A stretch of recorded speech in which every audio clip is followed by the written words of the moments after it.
What's going on, guys? Welcome to another episode of Peer Pleasure with Dewey Halpus on Equal Vision Records and Sound Talent Media. This is Dewey, your host with the most, bringing you more great content week after week. This week, guys, it is the first episode of 2021. Did this one a little while back, but wanted to hold on to it until a significant time, which, you know, beginning 2021, what better way to start it out? This week is my part 2 episode with Mr. Anthony Green from Circus Survive, from Seosin, from Sounds Animals Fighting, one of my top requested guests originally. And this week we do a part 2 and we go deep, guys. We go to some dark spots. There's some triggers in this episode. Those of you who have suffered with mental illness, addiction, suicide, listen with caution. Don't listen with kids in the car. If you're listening to it in the car, this is a pretty deep episode, but we do have some fun as well. With Anthony, we always go all over the place, and I love that. I love that about him. And yeah, I'm just so stoked to bring it to you guys this week. I really appreciate you guys coming back week after week. Man, it's just another year. We're back. 2021. Let's do this. Let's get some business out of the way, and then we'll jump in. Peerpleasurepodcast.com is the website. Peerpleasurepod@gmail.com if you want to get in touch with me. You have any questions, comments, guest suggestions, anything like that. I know I put out a big feeler on Instagram for people you guys want me to talk to in 2021, and it actually filled up a thing where you had to, I think some people didn't get a chance to respond, so I put it out a second time. Hopefully everyone got to submit. I've been starting a huge list, and yeah, I think I got 5 or 6 of them already. And yeah, we're on the first week of the year, so we're off to a good start. All right, guys, I'm going to get into this one. This is a great one. My part 2 with Anthony Green from Circus Survive. Yeah. And so I got a couple of things with them on it being funny, and then I was like, you got to get out of here. Is this okay? Does this work? Yeah, dude, this sounds great. Cool. Even the audio, I've got like a scratch track going just in case of you, and it sounds great. So awesome. Do you want me to record the audio too? Yeah, if you can. You don't need to record the video, but the audio would be sweet. All right, I can do it on my phone. Does that work? Either, or are you talking like what's your mic running into right now? So my mic is running into GarageBand, but I don't know if I can record on here. Can I? Yeah, you might be able to, but you do sound pretty good coming through on that anyway. Let me just see what happens. I'm going to hit record right now. Let me turn this metronome off. And let me mute. Could you hear it? No, I heard kids. Okay. Yeah, you're going to hear kids on the track. And that's fine because I've got people raking leaves on the street outside of the studio here. Yeah. Literally, there's like a tent city out here in downtown Portland. Like we're 2 floors up at Equal Vision here in the office. Yeah. And there's a guy raking leaves with a metal rake down the sidewalk. And then a guy literally using an impact drill, like building a fort or something. So every once in a while you're going to hear this. And then like someone screaming it's crazy. That's real shit, baby. Do you have a lot of that out in Doylestown? What's that? Do you have a lot of that out in Doylestown? The real shit? Yeah, real shit. I mean, we have some real shit. Not as much real shit as I would like, but it's pretty real. How was Halloween? It was fucking sick. It was actually like a really good, listen, at like some point in July, I was like, Halloween's not going to happen this year. Yeah. It's done. And I was sort of mourning it. And then as it got close, a bunch of people in my neighborhood had stuff set up. And then we sort of set stuff up for like, make it safe for a pandemic, candy. And then we took the kids around the block with a couple friends that we've seen, but we stayed away. And then we went to a friend's house that's sort of in our quarantine circle and just sat around a fire in their backyard and the kids played. And it was like a really great night. Dude, that's excellent. You say a quarantine circle, like people that have been quarantining?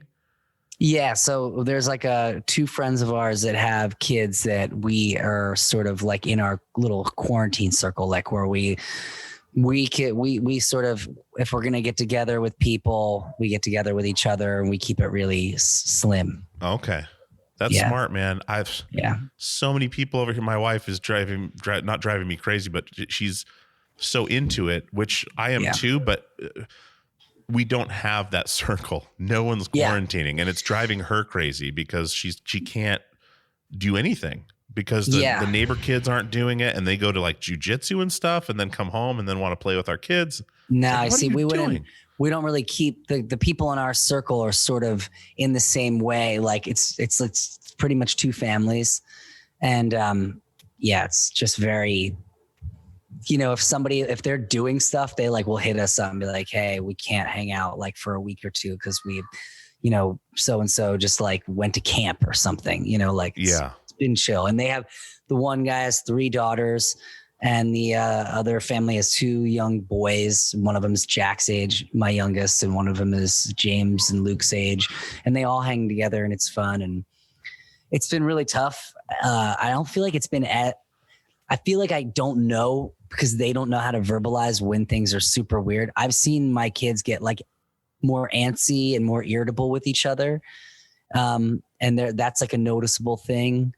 But I think it's been harder on the adults. Yeah. Kids are more adaptable. Yeah. Especially, with what you do for a living, being shut down. And what I did for a living. Yeah. What you did for a living. Yeah. Dude. It was so cool. It was awesome, wasn't it? Now, though. Mm-hmm. I'm glad I got to see it a few times. Me too. I'm so glad I got to experience it like that because it's crazy. I am just operating under the assumption that it's never going to come back. Yeah. And that's, I'd rather do that because if I can like have a funeral for it in my mind a little bit, I can move on and be like, okay. And I have the energy to work on a live stream and I have the energy to write new music. Mm-hmm. And I don't need to have like hope that it's ever going to be the same. I hope that I can adapt to whatever is going to go down. You know what I mean? Yeah. Yeah, absolutely. So it makes me sad thinking of what all the steps that other people are going to need to take so that we can get into a sweaty club, again and fucking go nuts. And I rather than like hope that other people are going to be able to pull that shit off, I'm going to pull off something else on my own that'll make it sweet. What's up? You okay? Love you. You good? This isn't bad. We've been able to bond a lot. Like I've been home so much. My kids were like, who the fuck are you? You're home. Like, what are you doing? Why are you telling me what to do? It's like, you don't do that. And then I get to be with them a lot. And I've got to be in therapy, which I wasn't really able to do for the last couple of years that I've just been touring constantly, or maybe I've been avoiding it. I don't know. Yeah. And I've got to work on some stuff that I needed to work on. Dude, that's a blessing right there. That's an absolute blessing. Right before it all happened, like last year, I relapsed and I went into treatment. I actually missed Halloween last year because I was in rehab. And so this Halloween was kind of a thing where it was like, shit, I get to be home. I'm sober. And I don't know. I sort of had this burst of energy recently after just being depressed for a really long time, being in the pandemic, being like trying to bounce back from the relapse and then the not being able to tour and just everything. I'm not great at handling things. Yeah, dude.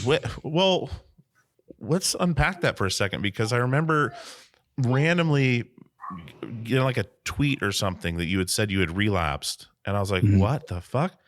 And I remember I texted, but you're probably already seeking treatment at that point. But I text Colin. I was like, dude, tell Anthony, like if he needs to talk or whatever, just hit me up. But like, what happened? Like what spawned that? Was it because that was before all this happened, of course. Yeah. Like when a plane crashes, they're never like, you know what? The wing fell off. They're like, okay, it's always like a series of events leading up to the thing that happened, and it could be a simple thing, whereas like somebody didn't screw something on right. And then that fucked this thing up. And so there was like a series of things that led to the relapse. I think that for a really long time, I kept my sobriety as a thing that was like very important to me. And I didn't redefine it for a long time. And then I sort of redefined it, which was okay. And I started smoking grass a bunch, and that helped me a lot at the time. But then like a lot of things that I just overdid it with that. And then I think that I was overdoing it with that. I was finding that I think that instead of relaxing me at times, it was actually causing more confusion, and it was becoming a wall between me and my emotions. And then that was happening, and there were some things going on at home that were really difficult for me to confront and deal with. And I had all these children, and the work things. I started to sort of isolate in the things that were upsetting me and hurting me, and take it all on, like sort of not talk about it. And that was something that's been a pattern my whole life. You know, it's sort of the way I was raised to deal with my emotions. And then I don't even realize that I'm doing it sometimes. So that just started happening. And I sort of started expanding what I would do a little bit more. I was testing the boundaries with hallucinogenics again, natural shit. And then I relapsed way before I had announced it or I put something on Twitter. I years earlier, I think that I was in a situation where some promoter or somebody was like, hey, you know, do you want some Percocet? And I might've been like, yeah, I could do it. And then I did it once. Mm-hmm. And the problem was I was fine. Nobody knew. And I kept it as my little secret, and it weighed 1,000 pounds, but I still had people being like, you're sober and you dealt with this shit. And then once in a while, I would sort of justify fucking with something drug wise that I know that was not something that was safe for me to do. And then at one point I was so overwhelmed with shit. And I think I saw somebody, or I just came in contact with an old guy that I used to get heroin from. Mm-hmm. And I thought, you know what, like this will be really fun to do. And I won't get sick and I can do it once. And that's the lie that I fell for a billion times. And my relationship with opiates is so tumultuous. My relationship with myself is so tumultuous. And the things that I'm grappling with as far as emotional and pain, and it's only stuff I can work on. And I'm not trying to make you feel bad or whatever, but I'm not saying that opiates or even heroin in itself is inherently bad or any, it's just, it is what it is. It does not bad or good, but my timing of my life and my personal crises and the way I was dealing with my pain matched up with what that did for me in a way where like I overdid it, just like I overdid it with the weed. And it became a thing where I was also addicted to it physically. And I think it starts changing my brain.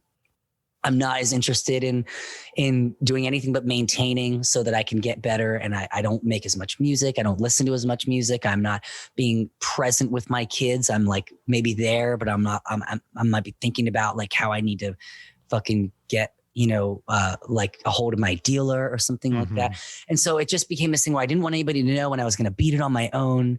And then that just turns into just wanting to die. I don't have faith in myself to do it. It's very tough to do it on your own. And then you can't keep the secret anymore. I don't want to tell anybody. So it was like a series of things that led up to it. And, I was lucky, I was really lucky. And it was unfortunate I went to a treatment, and, then I got out and I had a few months that I was doing really good. And around Christmas time last year, I was in California for Seosin shows. And I literally thought like I had the opportunity. I was by myself. I had almost 90 days clean. I was like, I'm going to do this again because I can. And I can do it once now. And I can just not get sick and nobody would know. Yeah.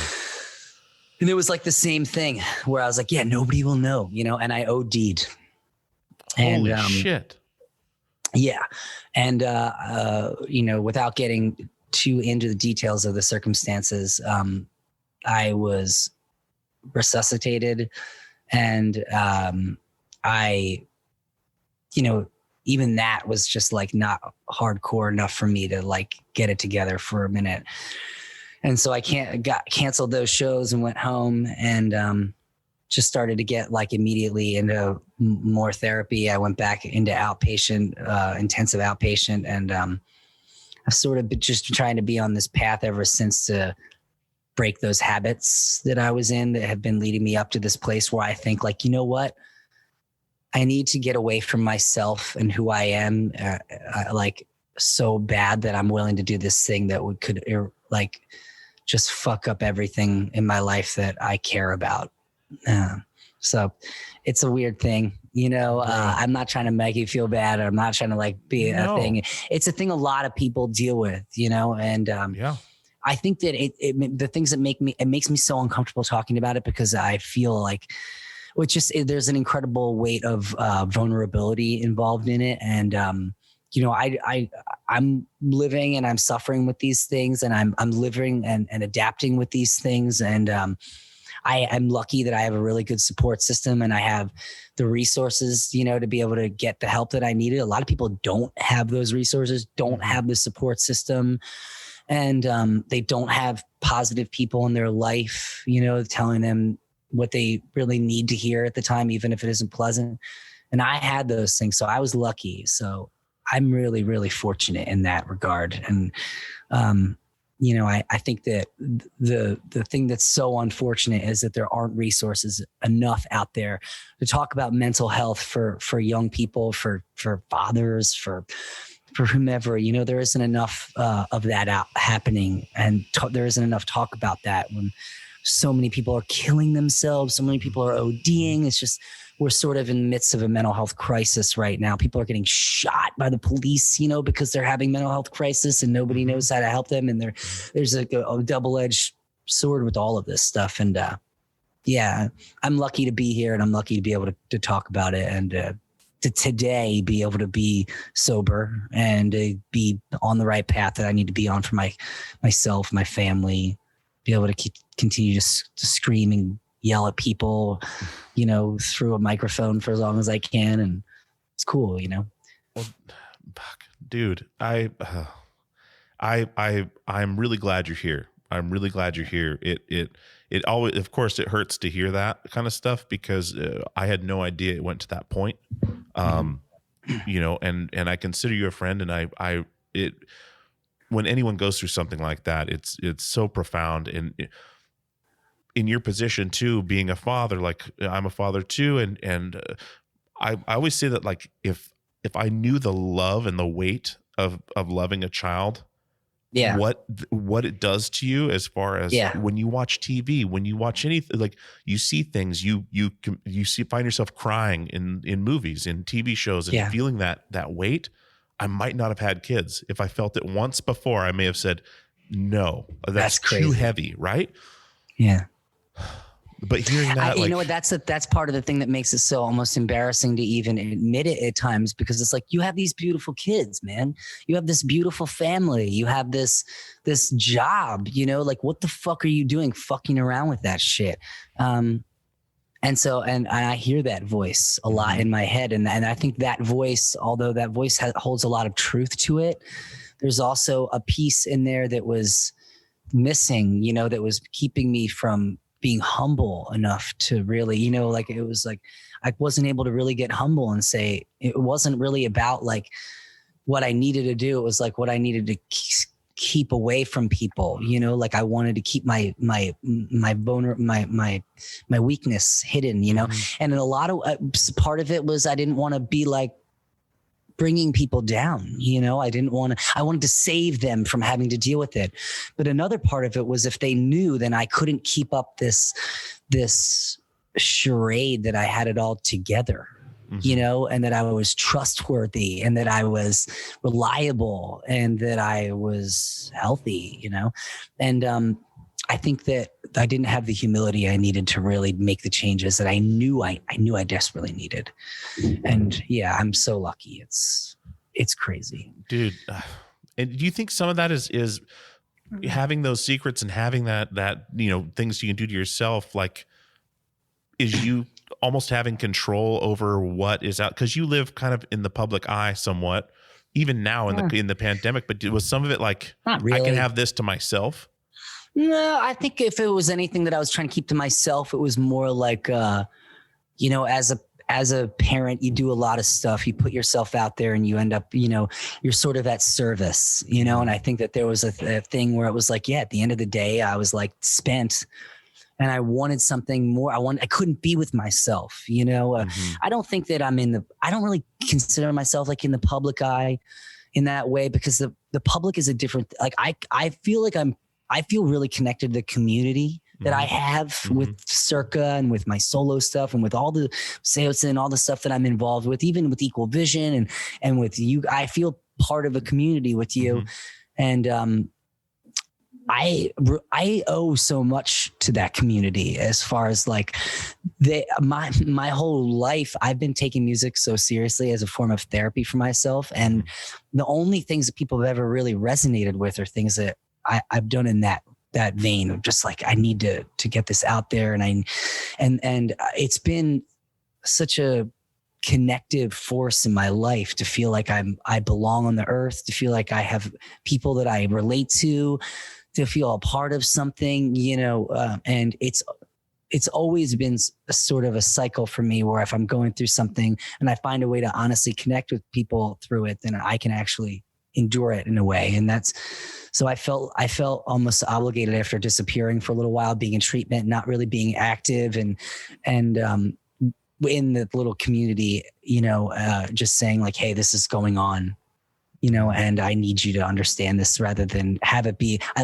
don't like it to be some separate thing, because then I feel like I'm almost playing a different, I'm like playing a role, it's my cat. Man. And I'm not doing that.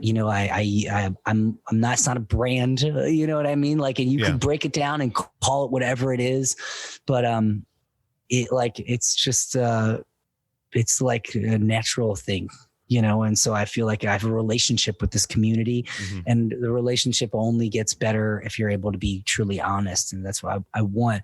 And there's some things, you don't need to share with the whole community because of the nature of that relationship not being so one-on-one. But that was something I felt would only help me. And then, when you're at shows, your people are less likely to be like, hey man, you want some pills, or you want to smoke weed, or you want to get drunk? People know, Yeah. And that also, if they see you stumbling around the street, they can be like, I'm calling Brendan right now. I don't know why he's the first person I thought, because he's like, Brendan's actually saved my life a couple times. Really? Man. Yeah. The relationship you have with those guys is so strong and powerful. It's something I was exposed to gradually as meeting the This Day Forward guys first. I think first, before I met you with Seosin, and just hearing the backstory. Oh, Anthony's the best. Like, wait, you guys know each other? Dude, he grew up over here. Like, and then it's like following these stories back. And then Brendan and I talked a few months ago about him starting his podcast. And we were on the phone for like an hour and a half. He just had so many questions.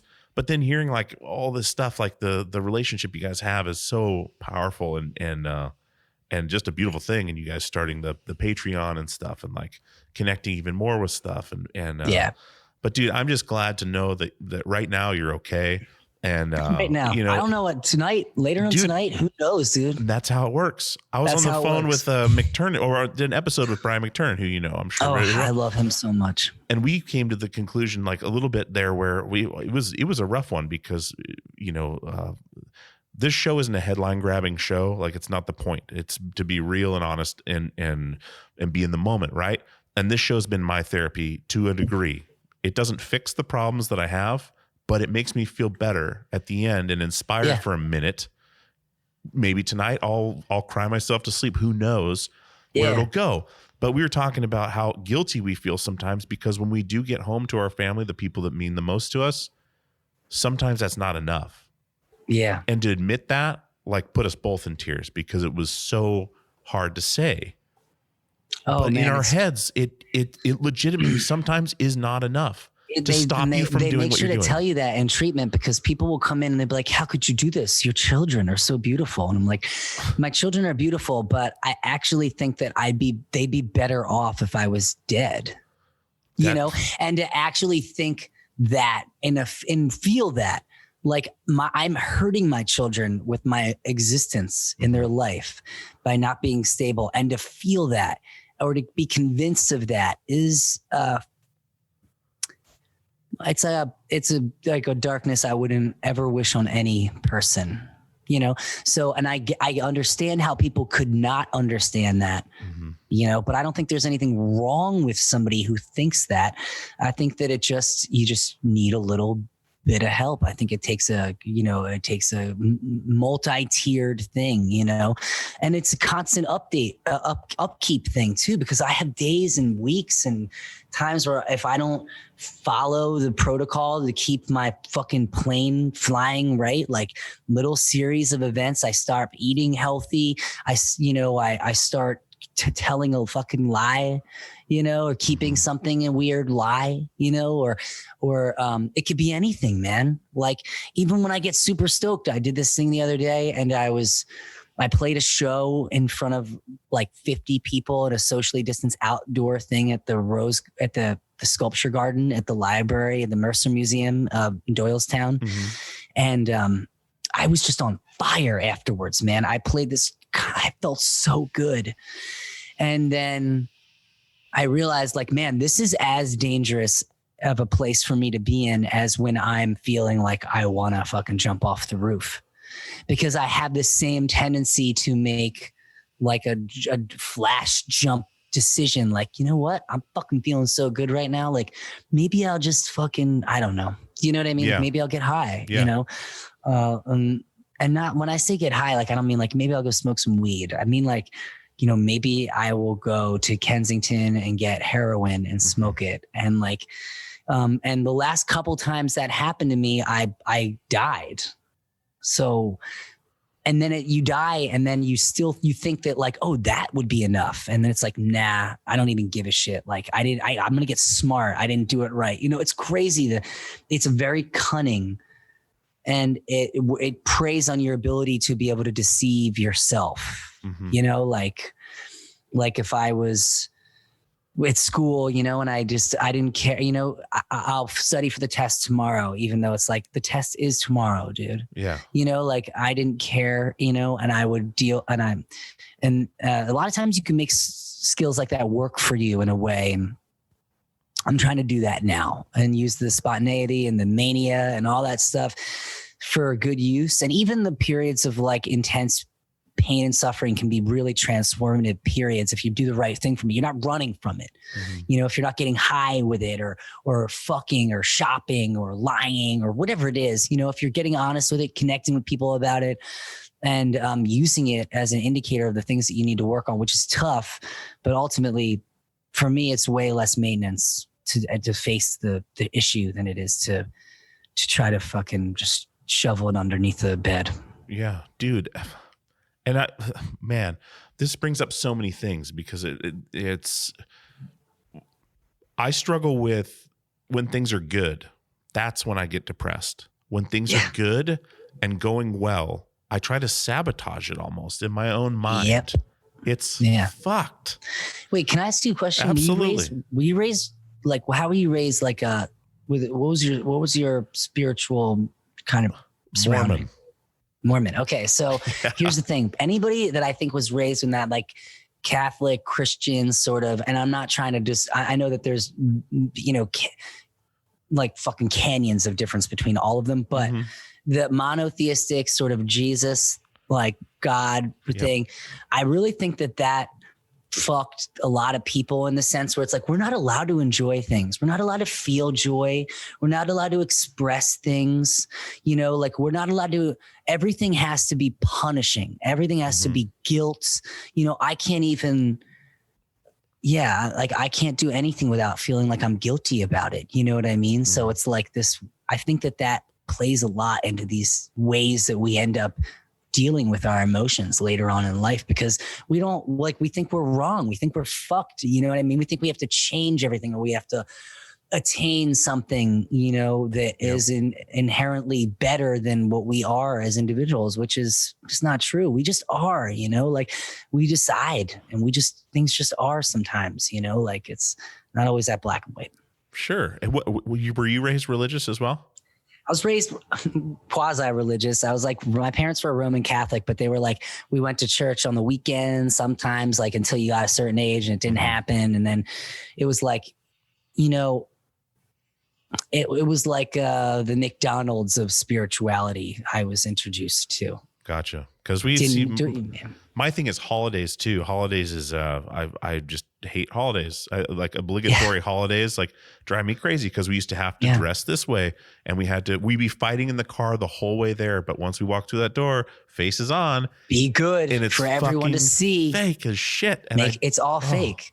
It's all fake. And the crazy thing about it, and I'm gonna be a hypocrite here for a second, but is if we spent the money that we spent on just wrapping paper, just America, that we could like essentially solve world hunger or for like a year or something like that. And if you go even further with it, there's crazy statistics that are like, if we just took 1 year off of Christmas and donated all that money to the people who are like starving and poor and hungry, that like have no quality of life because they don't have money, then like all those people would be all right for like a certain amount of time. Like, it's insane to me. It's like, it's insane, but I've also played into it and I play into it and I sell things and I'm like a part of this problem too. So it's like difficult. Yeah. Difficult to reconcile. It's something I just don't, and I'm really glad to hear your feelings on these things, because last time we talked, I hate Christmas. Christmas is fun, dude. You know, it's kind of fun, dude. Last time we talked, who died? Didn't somebody just die that day? Oh man. Didn't we talk and Anthony Bourdain had just killed himself? It might have been right around then. I don't think we talked about it though. Okay. But it must have been right around that time.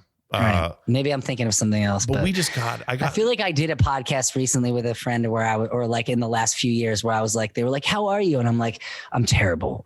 And I just was like, yeah, I feel crazy, you know? And I think that's why when you hit me up, I was like, oh, this is great. Like, I would love to talk to you again. I was just I don't really listen to that much stuff. And I was listening to you talking to John, and I was just like, oh man, that's great. And just hearing you guys, like, it was cool. And John's great.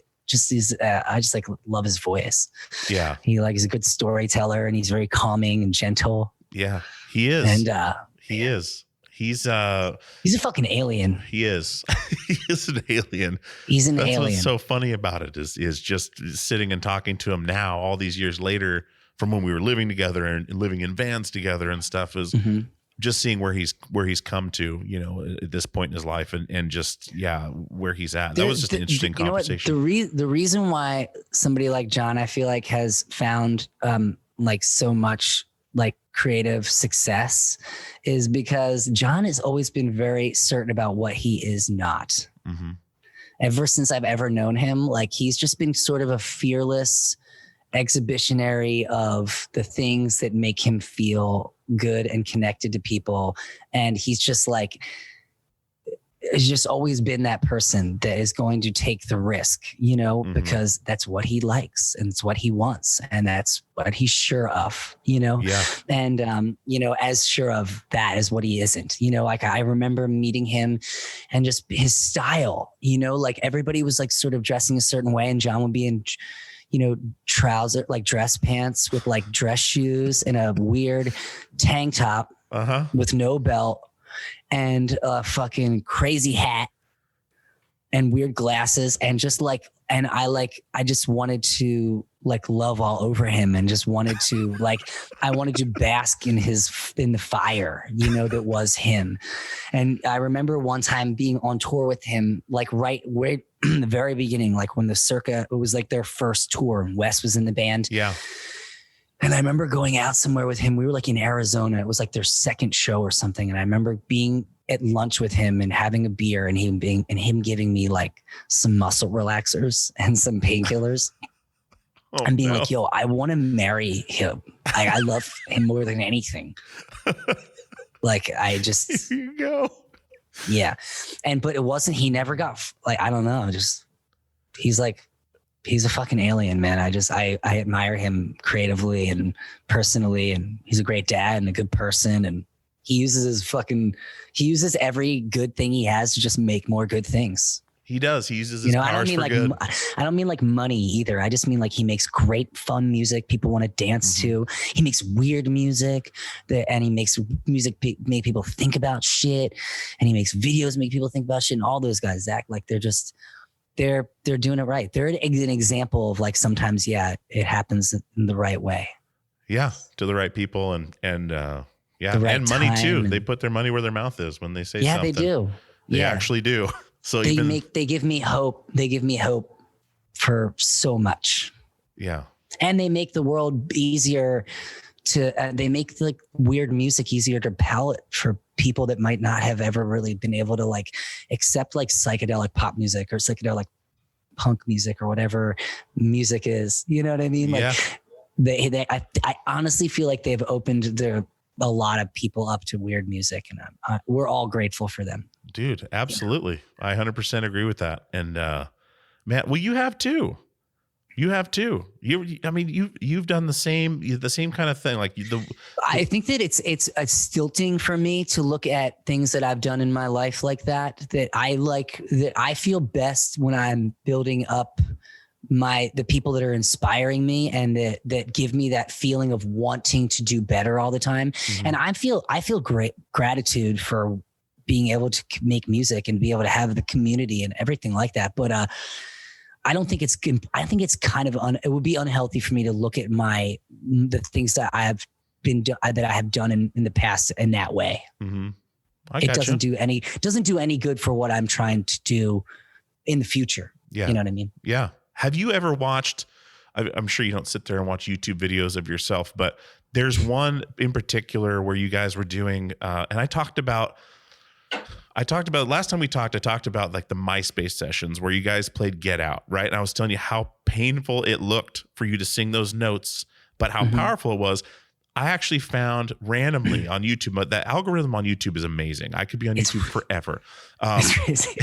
But they pulled up one where a vocal coach watches that session and critiques your vocals. It's basically a vocal coach's reaction video. They're all over YouTube. But okay. They look at Get Out on that MySpace sessions, right? What's the deal? What do they say?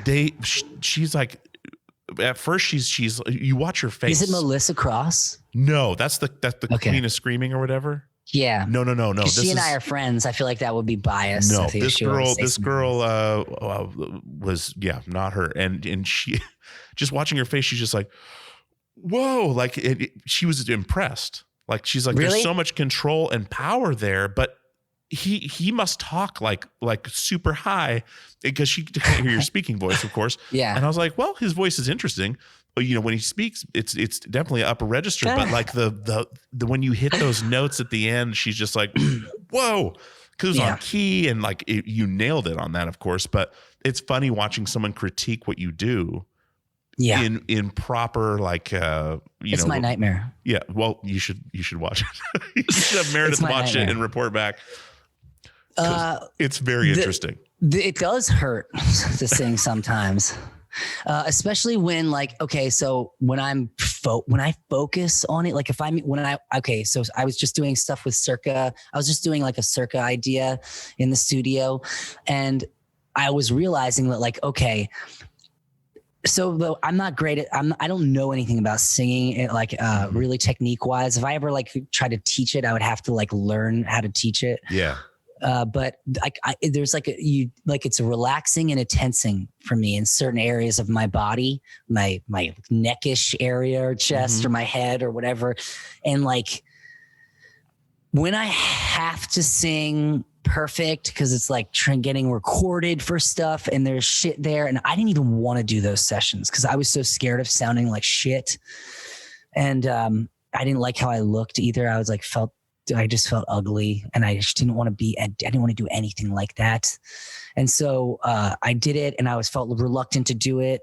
And I hated the shirt that I was wearing. I was so stupid. I was such an idiot. Shirt. Yeah, the black button up. I was like, why did I do that? I was trying to look fancy. I look like an idiot. I was so self-conscious. I was in pain doing those takes because I was trying so hard to control all this stuff. And sometimes you need to be really loose, and sometimes you need to be completely tense, and then you need to go back and forth to an accordion in your soul.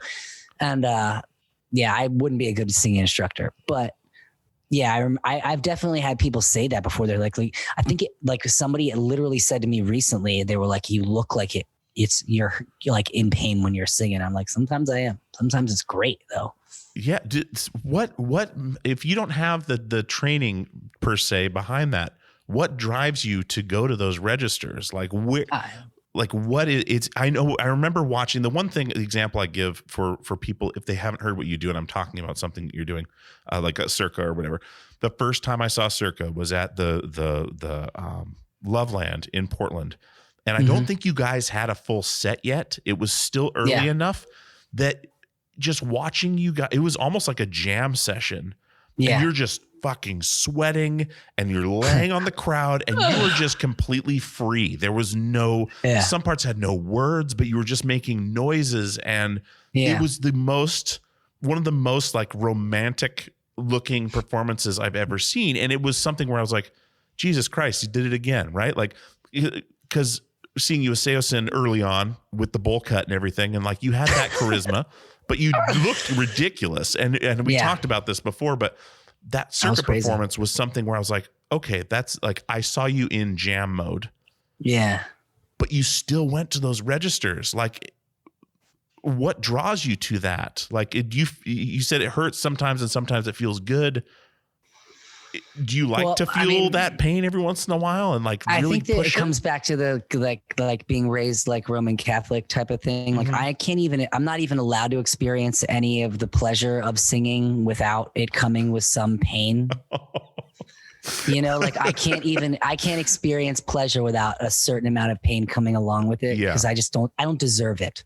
I don't deserve the feeling that I get on stage unless I'm hurting a little bit, or it's killing me, or I'm beating my head into the ground or something like that. I think that's part of it. But I think it's equal parts like loving singers like Bjork and Tori Amos and Billie Holiday and Michael Jackson and people who fucked with their vocals so much and sang up there. And so I'm just naturally drawn to singing like that. And my voice is just built like that. And so I sort of am just like, when I'm writing melodies or when I'm singing, I'm sort of just jamming and I'm like using my voice as an instrument. And it's like almost cheating that way. Cause when you have to play, I feel like it's harder to play. I don't know. I think it's harder to play guitar or play a bass or whatever, because you have to do all this stuff. With singing, you can sort of I can lose myself, and I can be, the whole idea of Circa was to just be super free and to experience that thing of like writing songs in that flow state, existing more in that flow state on any level that I could do it, and not having to worry about making a living outside of just like enough to keep going, because I felt like I could be more selfish in that way. If I could just keep this as a thing where it was like, I just made enough where I could keep going, that I can make it exactly how the fuck I wanted it, do it how we wanted, make it self-serving. And that was like what I liked art like that, you know, that was like just for the people that got it, you know what I mean? And not really didn't cast the net out so much. They were trying to get the 1,000 fishes, you know, that it was just like, hey, this is for people who resonate with the real shit, you know, like, yeah. Well, dude, it's not saying crazy, that I'm the real shit, not saying that I'm the real shit, but at the time, I thought that music like Elliott Smith and At the Drive-In and Mars Volta and things that resonated with this like core, where the songs were working out something socially or working out something, you know, within themselves or relationship wise, were like, that's the only way to do music. And you couldn't have fun with it. You know what I mean? So I felt like, okay, I'm going to do it. I'm going to get really into it. I'm going to make it as this thing that's going to help me feel better when I'm depressed and help me work out this feeling of alienation and whatever. And I think I took it a little too seriously also, which might have just narrowed my scope of enjoyment from it for a long time. But yeah. When you go through those highs and lows, say back when touring was still going on, those highs and lows, those nights where if you were at home, maybe you wouldn't feel like even getting off the couch. Maybe, well, I'm not sure what the depression looks like for you when it manifests itself, but when you have to go out on stage, would it go away? Would you use it as a tool and go harder? I mean, would you try to torture yourself that night and just try to really push it hard? I mean, what did it look like when you were from, one of those low stages to one of the high phases, when you had to go do the same job in front of people? There would be times where I would be going through personal conflicts at home or in relationships, and then have to go out and play.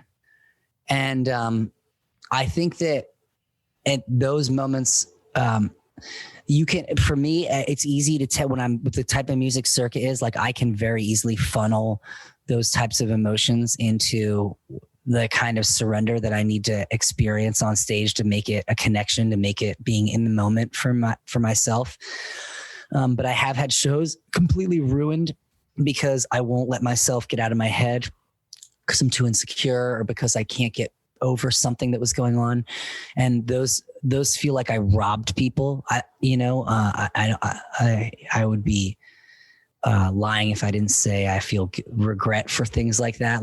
But for the most part, and I would say the vast majority of shows that I have ever played, I sort of am able to walk on stage and experience this relationship with something that's greater than me and my problems and my shitty things. And it's greater than what I even think of myself or who I think I am. It's greater than the self of I or you or even the collective. Like, it's something greater than what we all, like, it's what we all worship when we go to concerts. It's what we all feel when we hit, and it's not me and it's not any artists and it's not even all of us. It's like something that is, impossible for me to explain, that is what I'm put here to pay tribute to, and what I worship, and what gives me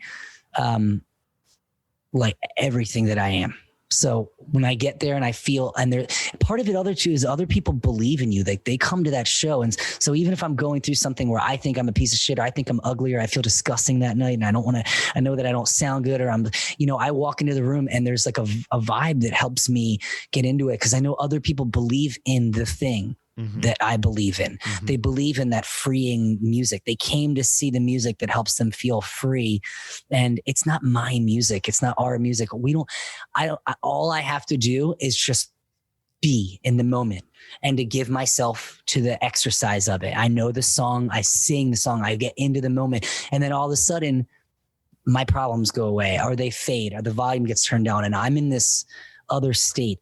And it's very easy to feel like, yeah, I did this, but it's not about me. I'm not even like a conduit, or I'm not some shaman. It's just, you get it right now. If you took off your headphones, you started singing and dancing and without judgment. And then you felt the acceptance that I feel when I can do that in a room full of people. It's a beautiful thing. And I owe everything of my life to it. Dude, I love your passion around music and how much you appreciate it. And I love how humble you are as well. And because in my mind and in my opinion, you're one of the best vocalists I know, and that I've experienced seeing live, because it is different and it is real. Like, it's true. You can tell, like, watching you guys that first circus show, I was feeling what you were feeling. It felt like maybe I was just projecting, but like it felt like I was being filled with what you were putting out there. Right. Like, but that's what it is. It's a collective thing. Like, without the audience, without whatever, everyone's experienced it together.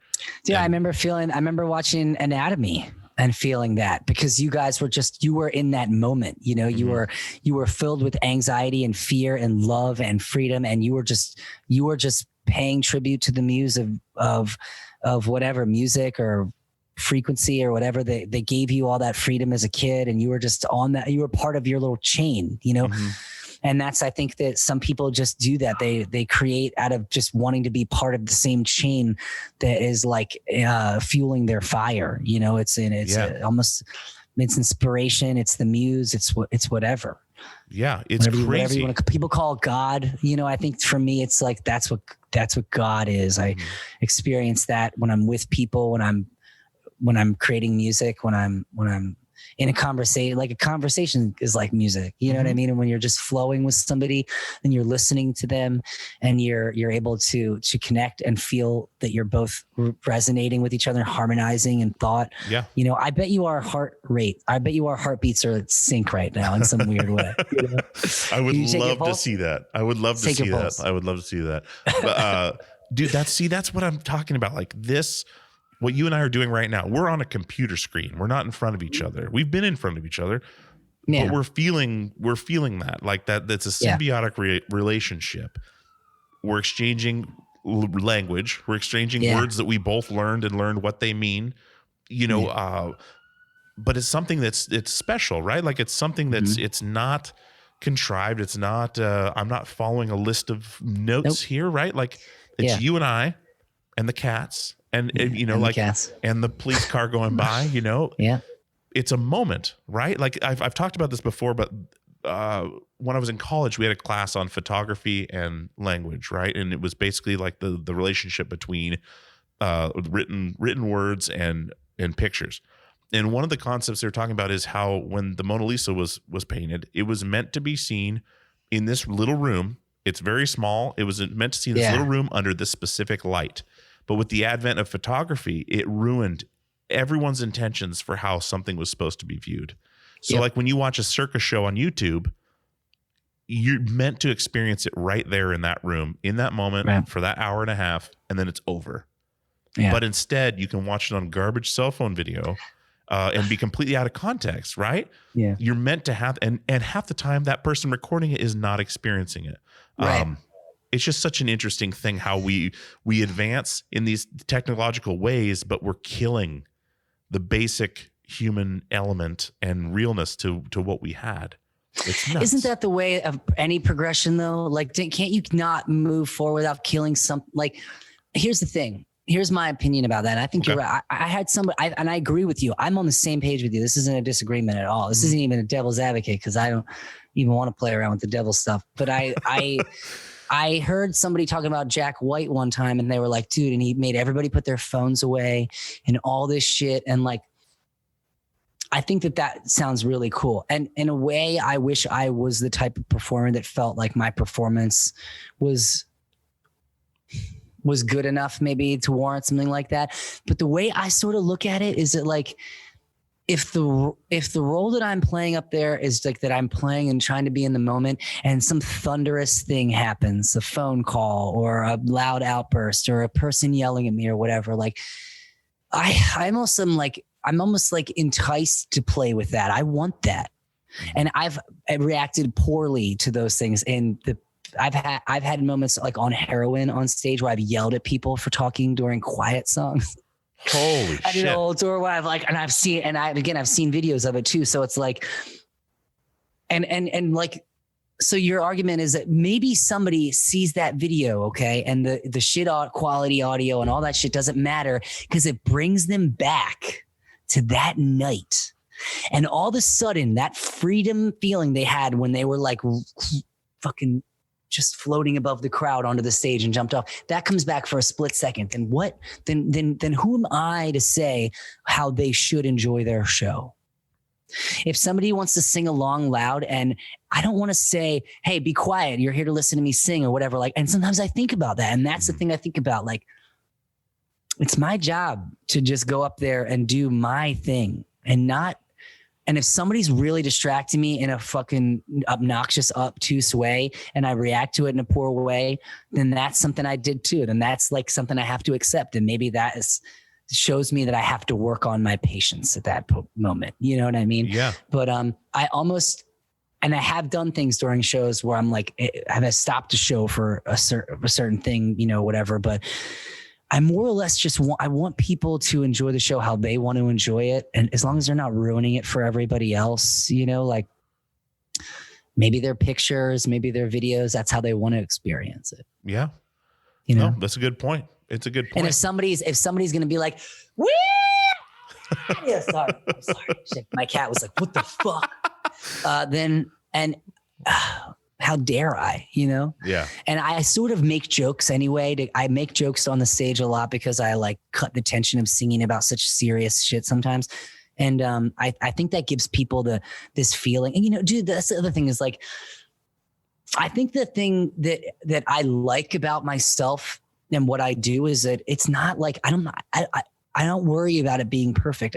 It is flat sometimes, it is out of key, it is messed up, I have messed up lyrics, I've fallen, you know, and I'm embracing that. I think is what makes me really enjoy what I do a lot more, because when I'm tense and I'm worried about how I look or how I sound, it's just dreadful. Yeah. And when I'm self-conscious, it's just dreadful.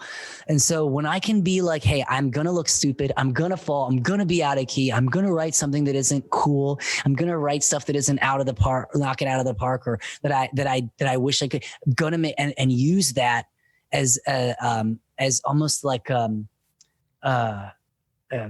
permission, you know, that I connect with people in this community way more under those pretenses than under the ones that I have to like be the best, be some beacon for anybody or be perfect or anything. The relapse thing, was scared about talking about that with people. And again, it was just, I just made more of a connection with so many people who are like, dude, my cousin, dude, my brother, dude, myself, and I felt like, man, I'm not talking enough to people about my mental health issues and my issues with addiction and all that stuff, because I want, everybody just feels like it's not normal to talk about. I want them to feel like it's normal to talk about. Everybody feels like they can't make music or they can't sing or they whatever, because it's not perfect. And it is, it's perfect the way it is. It's perfect in being atonal or weird or not in key or about what you like, as opposed to what's popular, Yeah. And so that's what, if I stand for anything, that's what I want to stand for that. Well, it's like saying too, like if something, especially with music, like if you're doing what you love and you're doing what you want to do, you will get better. But then it's what you're doing. It's like saying what you say doesn't matter. Yeah. But it's what your expression. I don't know sports stuff, but I know that the person, I know that LeBron James didn't just start making foul shots. I shouldn't say this about sports, because LeBron James could very easily just picked up a basketball and started making foul shots. So I don't know that, but from what I know about stuff is like most people, even if you're gifted, there's a period of adjustment in anything. And if you don't get discouraged during your period of adjustment, when the obstacles are coming your way, if you keep that mentality of like, bring on the fucking obstacles, because I'm just going to fucking sink all these fucking baskets or whatever it is, then yeah, you'll be good. And when shit comes your way, you'll have that mentality and you'll get past it. I think that's what makes somebody success, because there's lots of people who are really talented and really incredible, but maybe they feel stupid, so they don't want to go on YouTube, or they don't want to play in front of people, or they don't want to sing about the thing that gives them the chilly willies that they need to sing about. It's like that element. What is the element that's holding you back? I think that's something I think about a lot. Yeah, dude, it's real. It's a real deal. Yeah. One thing you've mentioned a couple times on the since we've been talking is feeling ugly, or not feeling like you look good. Yeah. Where does that stem from? That's something I don't hear very often, especially from, I think it's a kid. I think it's a kid thing. I think it came from something from my childhood, maybe. Were you overweight as a child? Yes. Okay. Yes. See, I've been overweight my whole life since I was like 8, and it's always something but I've looked at it the other way, where I don't really acknowledge it. Like I feel the pain, the physical pain of being 368 pounds right now. The physical pain in my feet, I get up out of bed, I feel everything shift. But as far as how people look at me, I feel like maybe I put myself out there more as a confident person, because it doesn't affect me, but it does affect me inside. But what people think, I don't care about, if that makes sense. Yes. I know it's wrong. It's not wrong. I know it's bad for me health-wise. I know I don't feel good. And I know, man, I wish I could buy that shirt off the rack. I wish I could wear a band t-shirt every once in a while that doesn't turn into a bra. But like when people look at you like, oh man, that guy's fucking huge, I don't give a shit. It doesn't bother me what they think. That's because the thing isn't the weight or the not weight. I think the thing is that we wish we could have the shirt on the rack, because we wish that we just wish to be loved in the way that we all feel like we are deserved to be loved, in the way that we love other things and other people. And we wish for that. And we don't think that we deserve that. And the thing that is going to make us deserve that is if we can wear that shirt on the rack. And so what you're saying is like, hey man, like I don't give a fuck. And I put myself out there more almost because it's like, hey, who gives a fuck? And that's a freeing thing. That's surrender. And that's beautiful. And what's really beautiful about that is that, when someone's able to find true acceptance in themselves, whatever it is, and say, hey, I do, and then stop wanting the thing that whether it's a shirt on the rack or whether it's the abs or whatever it is, it has us convinced that we get this and we won't die alone and we won't be depressed and we won't be unhappy. But those things come from way deep inside that have nothing to do with that. But like you said, like if you're getting these cues from your body that say like, hey man, like this hurts, and you're getting these messages from your legs or from wherever that say, hey, like take a look at this, then I think it is important to listen to that stuff. But listening to your body is way different than listening to some guilt thing or listen to some shame thing that somebody else wants to put on you. Did people shame you when you were younger though, to make you feel like to even teased. Have that come through your head when you're going to do the MySpace sessions that I don't look good? I got teased relentlessly. I got teased relentlessly. And I it's even so weird to talk about. It's so weird to talk about. I remember being in school and hearing about people who threw up food after they ate it, like girls. And I remember thinking, like, because I didn't hear the boys did it. I heard the girls did it. But then I remember trying to do that. And I never got to the point where I was like, it was involuntarily happening or anything like that. But I was addicted to the feeling of being able to eat whatever I wanted and then throw it all up. And I went through that. And I remember like, I was really bad student. I also felt very stupid. I just didn't feel very smart. I was in different class, like during math and reading, like I was taken out of the class with like one other kid, and we went to the trailer and we did like the special thing, and like the kids would make fun of you for that. And then you're overweight. And then I also went to a private school that I think that my parents had some help with me going there because I had some learning disabilities. And a lot of the kids there were like, parents were really wealthy, and my parents were had some help with where I went to school from different things, and I just didn't really fit in there. And it wasn't anybody's fault or anything, but I might have developed some really unhealthy habits there. There was also some abuse stuff that happened as a kid that, I don't want to get like super into, cause I just don't want to embarrass. My parents and I have like made peace with a lot of that stuff. I've made peace with a lot of that stuff that I can't really go back and change, but there was some things there that, I think that really affected how I saw myself as just being massively flawed, sort of not really belonging to anywhere. I've always had that. And I think it's a thing that I experience. A lot of addicts that I talk to and people that I hear talk about, they never felt like they belonged anywhere, not in their family, not with anybody. They never felt like they could be themselves, and, when you start feeling good and you start feeling that good feeling that like maybe drugs or alcohol or maybe being somebody else or acting up or whatever gives you, it can be very difficult to manage. But it's weird. As a male, it's hard to talk about that stuff, but I have really difficult, I have a really hard struggle with my self-image, and it's something that's very difficult for me to talk about. It always has been. It's not because I don't want to help other people with it, but like, it's just a heavy thing. And it's like a heavy thing as a boy or a male or whatever to talk about, to be like, I don't feel good to go around. I feel like I'm being judged, or I feel like, like I want to be loved, or I want to be accepted, and I want to feel that within myself, and I don't have that. So I'm like looking for in other weird places. So I love the part of my community with Circa that I really love is that I think that people are really in tune with that stuff, and there's less of the ability to come down on everybody for expressing things, and that people want to champion others and to make people feel accepted and good, and to empower people to make changes in their life that they need to make, and to do it on their own without like pushing them in a shitty way. And I feel like I can surrender and have that acceptance there. It doesn't matter how I look. It matters that I'm trying to be a good person, and that I'm trying to be a good father, and that I'm honest, and that those are the things that are, and I feel good about myself when those are the things. That's what I can control, So boom. Did you feel you were into CrossFit for a while, right?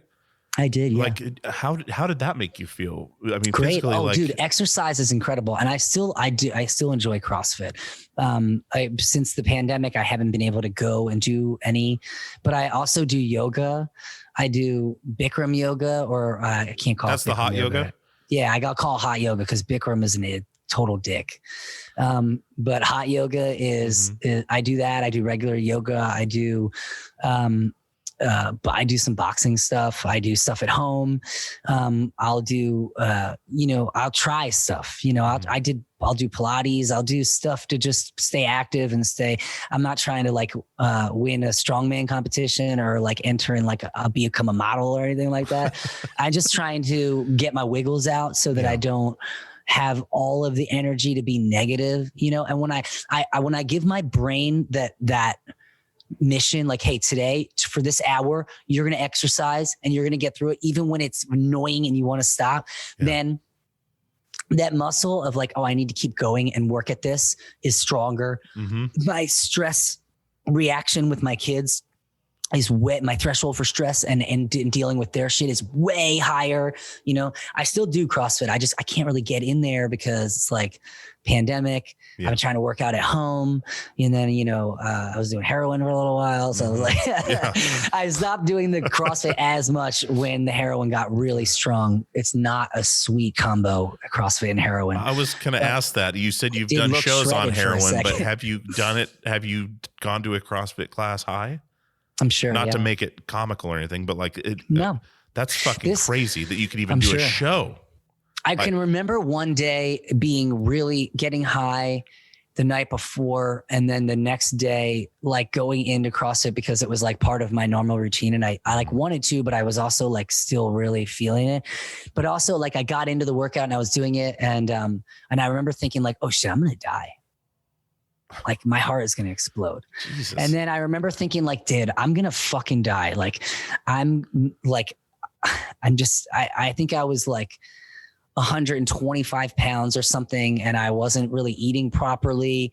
And I had fallen out a couple times where I'd OD'd, but either I was found in the morning or I was played it off or I wasn't Narcaned. So it was I didn't know what had happened. I'm lucky. I'm lucky that I don't have irreparable brain damage, or the brain damage that I do have is I'm functioning on it or whatever it is. And I'm lucky to be alive. I literally was dead, no pulse, and then was resuscitated. And it was fucking crazy. It's crazy. That's fucking insane. Do you have memories from those moments? Do you remember is the first thing you remember, opening your eyes, where the fuck am I? I remember thinking I remember smoking. Cause you weren't shooting, you were smoking. Fentanyl. It was smoking. Yeah. Okay. I didn't get super into shooting. It was too inconvenient. Yeah. And, I remember I was in the bathroom and I remember being whoa, that was a lot. And that was the last thought that I had. And then I remember hearing kids. I can't try to explain the state that I was in because I couldn't. It was a dream state that you use words that to describe it that don't work to describe it because it's something else. But I could remember hearing kids' voices, crying kids, laughing kids, just all if it was 1,000 tracks of kids, every sound my kids had ever made my whole life was happening in my head. And then I saw EMTs. And that was it. Wow. Yeah. That's incredibly intense. They were asking me questions and I was oh shit, what just happened? What and I didn't realize, and I had to put it together. And I didn't really even realize the kids' voices thing until way later. It could have been just synapses firing in my brain or, as my body was shutting down, or it could have been the people in the room or whatever. But I can remember hearing what sounded like every sound my kids have ever made, all playing, overlapping with each other. How do you, I've never heard that described that way before. I've never heard, but that brings up so many things in my head. The kids, making fun of you. I would have gone to California. I would have gone to California to play those salesman shows and never come home. My boys would have never seen me again. But think of this. So the kids making fun of you as a child, your own inner voice, your children, screaming crowds that sound maybe maybe could that have been the thing that was the most special to you? Or maybe the most impact? You have your inner voice, which is maybe still as a child. I know mine is sometimes from a childish view because it's the only thing in my head that I have that's mine that no one knows about. Yeah. So I view it as a child, but then your kids, screaming audiences, kids in school, all that combined into like as your Crazy. mind was shutting down, it was releasing all of those things. It was like all of that hurt, roar. all of that joy, the hurt, joy. You don't have any of that when you're gone. So maybe it was releasing that, or those demons or angels, coming out of you. Like there's this thing in Christian or Catholic mythology where they're like, if you hear the voice of God, it fucking kills you, explodes you into 1,000 people. Like maybe that was like the God roar, like all of the things like all at once. Since it was undecipherable voices, like it was just like you said, like layered tracks. Yeah. Dude, this is this is not to trivialize this in the least, because I appreciate you sharing this with me, because this is really helping me in my own mind hearing these things. Like I find this extremely a special thing. I don't. Yeah. But you know how you play in the studio? What have you ever thought of trying to recreate what you heard and put it behind a piece of music? Like layering all these different voices tracks. Just now that you said that, I was like, now we have to do that. How special would that be? And no one would ever really even know, but you would know that song or that piece of music. Maybe if you even wrote it about that experience, if you haven't already. There's actually a new Circa idea that is like an idea that I had been working on, or that the band wrote instrumentally, that I wrote the lyrics and sang the melody for. And it was like a thing where I actually don't even know if anybody will hear it, because like half of the band I think is like, thinks that the lyrics are slightly too visceral for them about that experience. And so it's possible that we might, we're working on it, but to me, it's really an honest and vulnerable moment. And I think it would be so cool to try to make that happen at the end of that track, like as it fades out, like to hear like that sound. Dude. I'm not picking up my phone to do anything but make sure I make a note to try to do that, or to talk to Will Yip about it, or the Circa dudes about it, because making notes to do things is what, keeps me organized right now. Well, sure. And it's something that, I mean, we would layer all these things in the studio and stuff all the time. It makes sense that you've been around studios and being able to layer things just in front of your eyes. I mean, when I think about those Seosin record, which is the record, and even just the records that I made as a kid at home, like all that stuff a lot of it was like, okay, I'd put a vocal melody down and then I'd be like, all right, just go in, and I would just put another melody over top of it and listen to it. And if it sounded cool, I would do it again. A lot of it was just overlapping. So exactly, there's something about that. Like we're all sort of just these overlapping lives. It's kind of crazy to think about. Like we do that because it gives us comfort and we like the way it sounds. If you think about breaking down a record into separate tracks, that's like the layers of our mind. That's the layers of our lives. That then, if you could look at it all in the end, it would be a beautiful piece of music. The hurt and the joy and the sadness and the I was listening to Smashing Pumpkins the other day, and this kid from my town was like, "Hey, what are you listening to right now?" And I was like, "Actually, I was just listening to Smashing Pumpkins' Melancholy and Infinite Sadness." And he was like, "You're old head, bro." And I was like, "Yeah." And I was like, "I think it's 25 years old today." And he was like, "Yeah, right. You're an old head." And I was like, "Well, I put it on because I think it's 25 years old today and I wanted to listen to it." And it came out when I was in high school. And he was like, "You don't listen to new music, and that's why you're like whatever." And he was telling me that I don't listen to enough new music. And I was like, this kid doesn't know that like at least once a week, I tell my family that I'm working and I sit down here and I just listen to new music.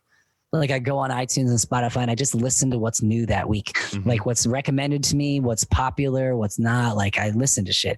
And the other thing was that I think that as we get older, some people tend to do that with music or books or whatever. I do that. I reread books. I rewatch television shows. I'll listen to the same song over and over again, music, because there is so much uncertainty blanketing every aspect of our lives.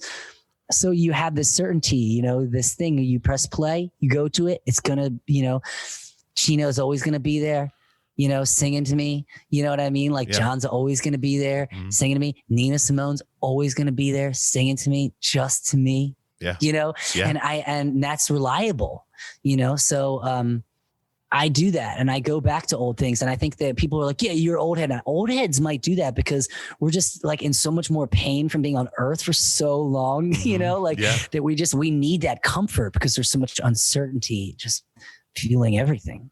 Absolutely. Have you heard that band Loathe? No. Dude, check out Loathe. They're amazing. They're on Sharp Tone Records.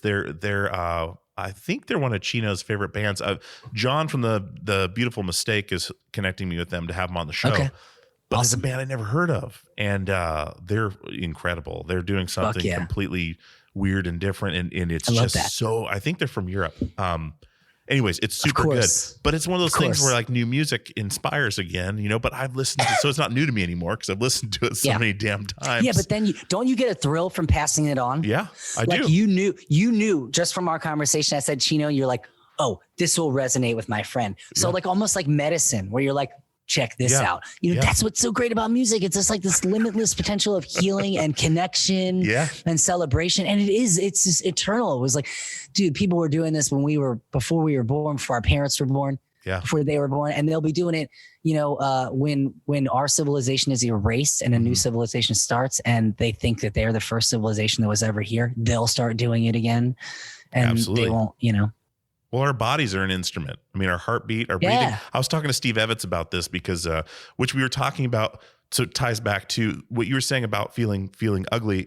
There was that Silverchair lyric where he says, you know, when you're not feeling ugly and the world's not too much, take the world upon your shoulders. I love that. We were talking Silverchair with Steve Evans, and man, we were talking about like how you know, music predates language, and you know, everyone feels it. Like it could be something you've never heard. If someone who's never heard music before, which a lot of people I work with, they're not allowed to listen to music. This apostolic Lutheran religion, they're very big in the trades. They don't go to college, so then they don't do music, sports, nothing. So I had one ask me what a drum beat was because I talked about a drum beat. And I was like, "Are you serious? Have you been to like a Buffalo Wild Wings? Like it's that sound that makes you tap your foot." Oh, really? Okay. And but from your heartbeat to your breathing, like you are an instrument. Like you're literally keeping the beat your entire life. It's inside you, whether you listen to it or not. You're an art machine. It's insane. You walk, you can make songs constantly with your mouth and with your brain. You can make people feel better. Yep. You can, like, it's crazy. And in that same way, if you're not careful, and if you're not filled up with the right thoughts and you're not filled up with the right actions, then you can go out and fucking destroy. You know what I mean?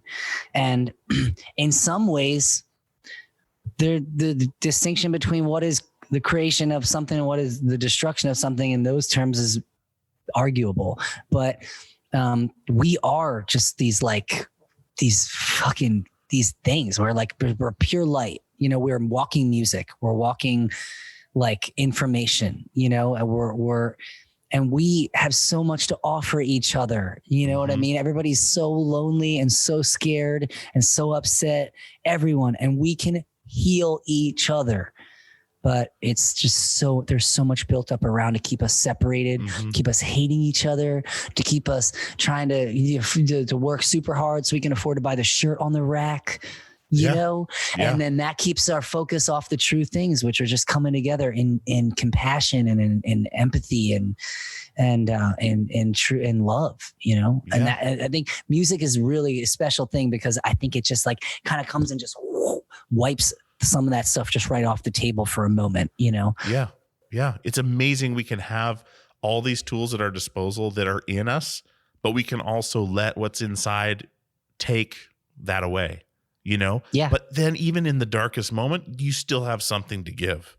Like you could still brighten someone's day.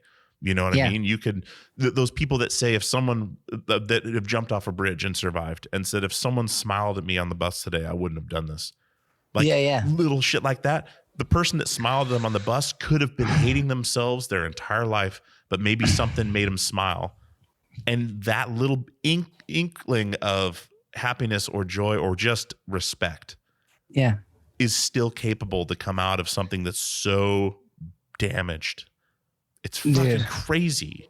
It's incredible, dude. There have been as many times in my life where I feel like I've been in the room and I needed a sign and nothing has come. Mm-hmm. I have been in so many situations where I have just been at the mercy of my own just fucking there's something that's out in me that wants me dead, and I can't even reconcile with it. And somebody went out of their way to say or do something that was kind and fucking shattered the selfish, self-obsessed bullshit that I was going through that was making me feel like I didn't want to be here. I couldn't endure. And it literally happened last week where I was just like, something was going on. I was so fucked up in my own head and just couldn't get out of it. And this guy that I used to live next door to when I had this apartment in town, I saw him. He walks around town every day. He walks. I don't know what he does. He walks, and he also plays music at like 5:30 in the morning, like rumba, like bebop, like crazy world music, super loud. And his name is Frank. He's a great guy. He's like a Doylestown guy. Like if you live in Doylestown, you're like, oh yeah, it's Frank. He's walking. He walks. And he came up to me and he said, Heidi from Siren Records told me you're a singer. And I was like, yeah. And I am. And he was like, she said, you have the voice of an angel. And I was like, holy shit, Heidi said that? And Heidi's my friend. Mm-hmm. And Heidi's like awesome. And I've known her for a long time, but I never would have thought that Heidi, I just never would have, it just made me feel so good. And like, oh this person cares about me and said something nice about me and didn't even have to.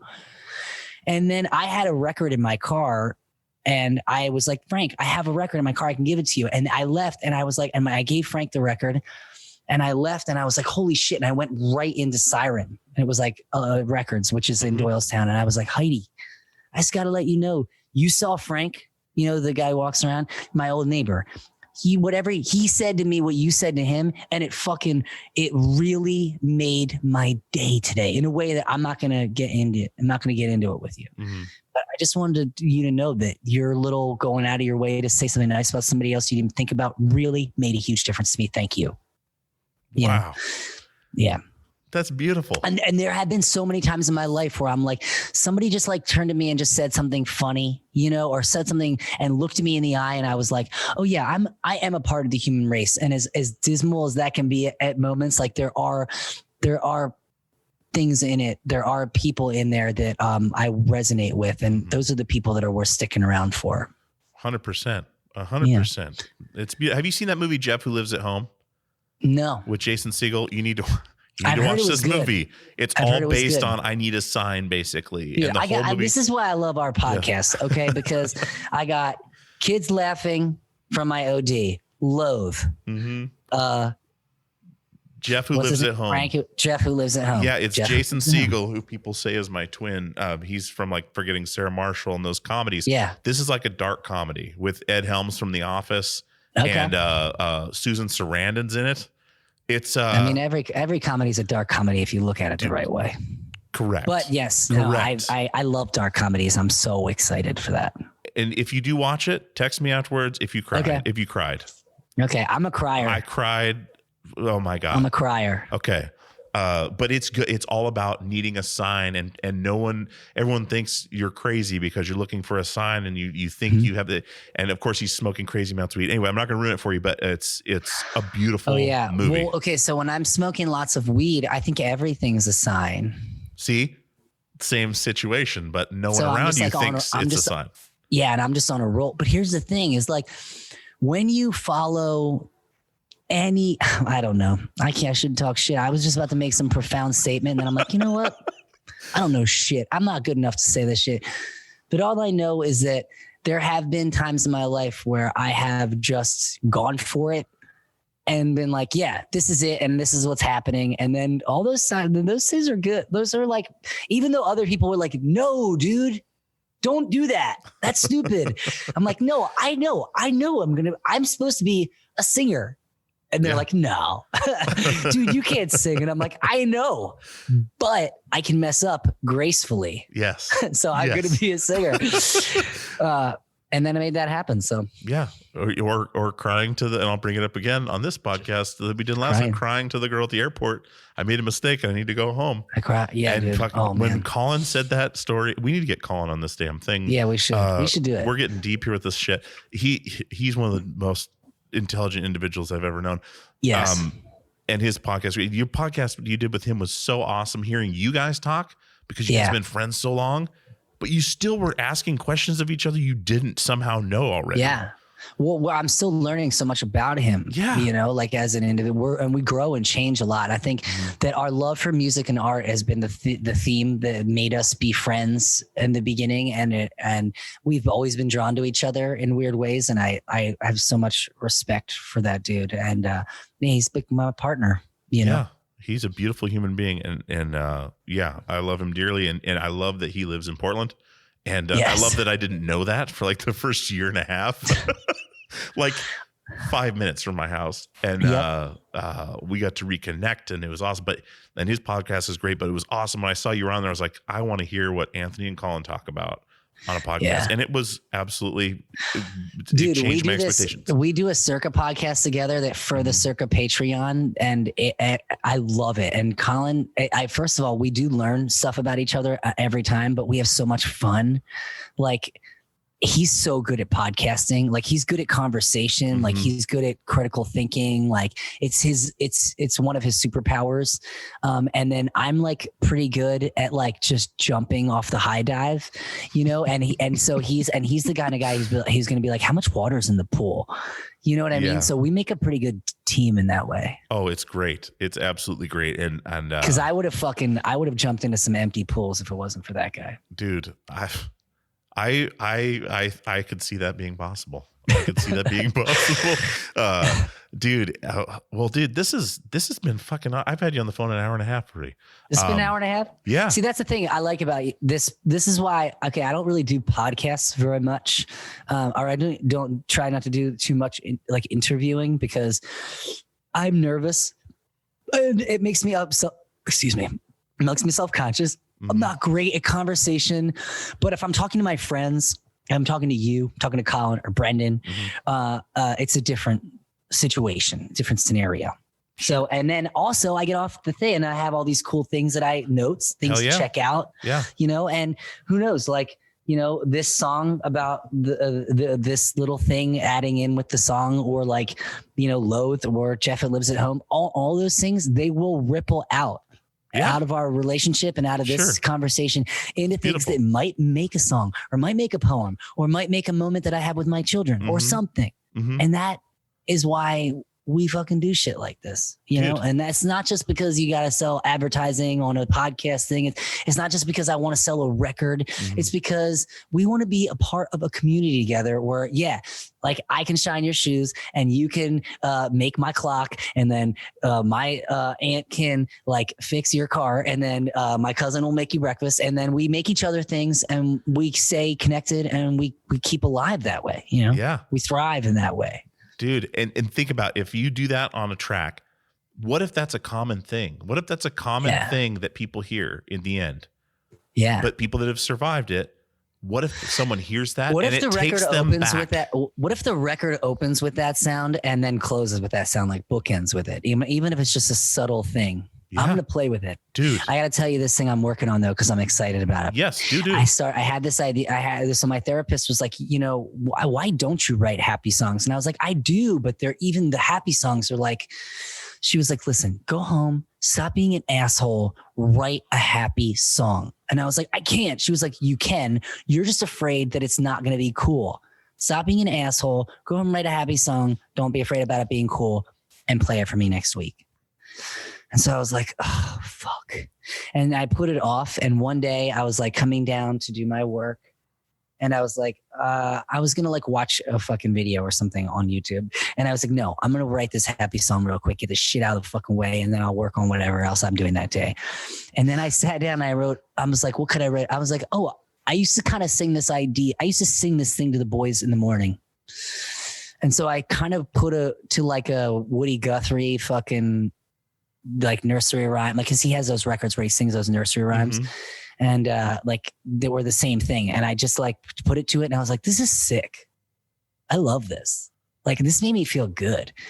I wonder if I could write a song about bedtime, like the same thing, like a settle down song. So I did that. I did that like right then, like within like 10 minutes, I had these two things like demoed out on my phone. I was like, fuck, writing happy shit is easy. And then I wrote a song about a sandwich. Called I'm going to make a sandwich with all the things I think taste the best. I think that's the long title, but I might just call it Sandwich Song. But the song is kind of reads like a Shel Silverstein song where it's like all like weird shit you throw in a sandwich. Yeah. You know, it's like some food, but then like pieces of an old clock, like pieces of your old sock. You know what I mean? Like funny things. And then there's like a song that's about like my cats and what they do and all the weird shit that they do. And then asking like, what do your cats do? And it's the best shit ever. And I'm like, I love it so much. And I have been like doing them. And I think I'm going to start putting them out. Dude, you should. Yeah. You should. Absolutely.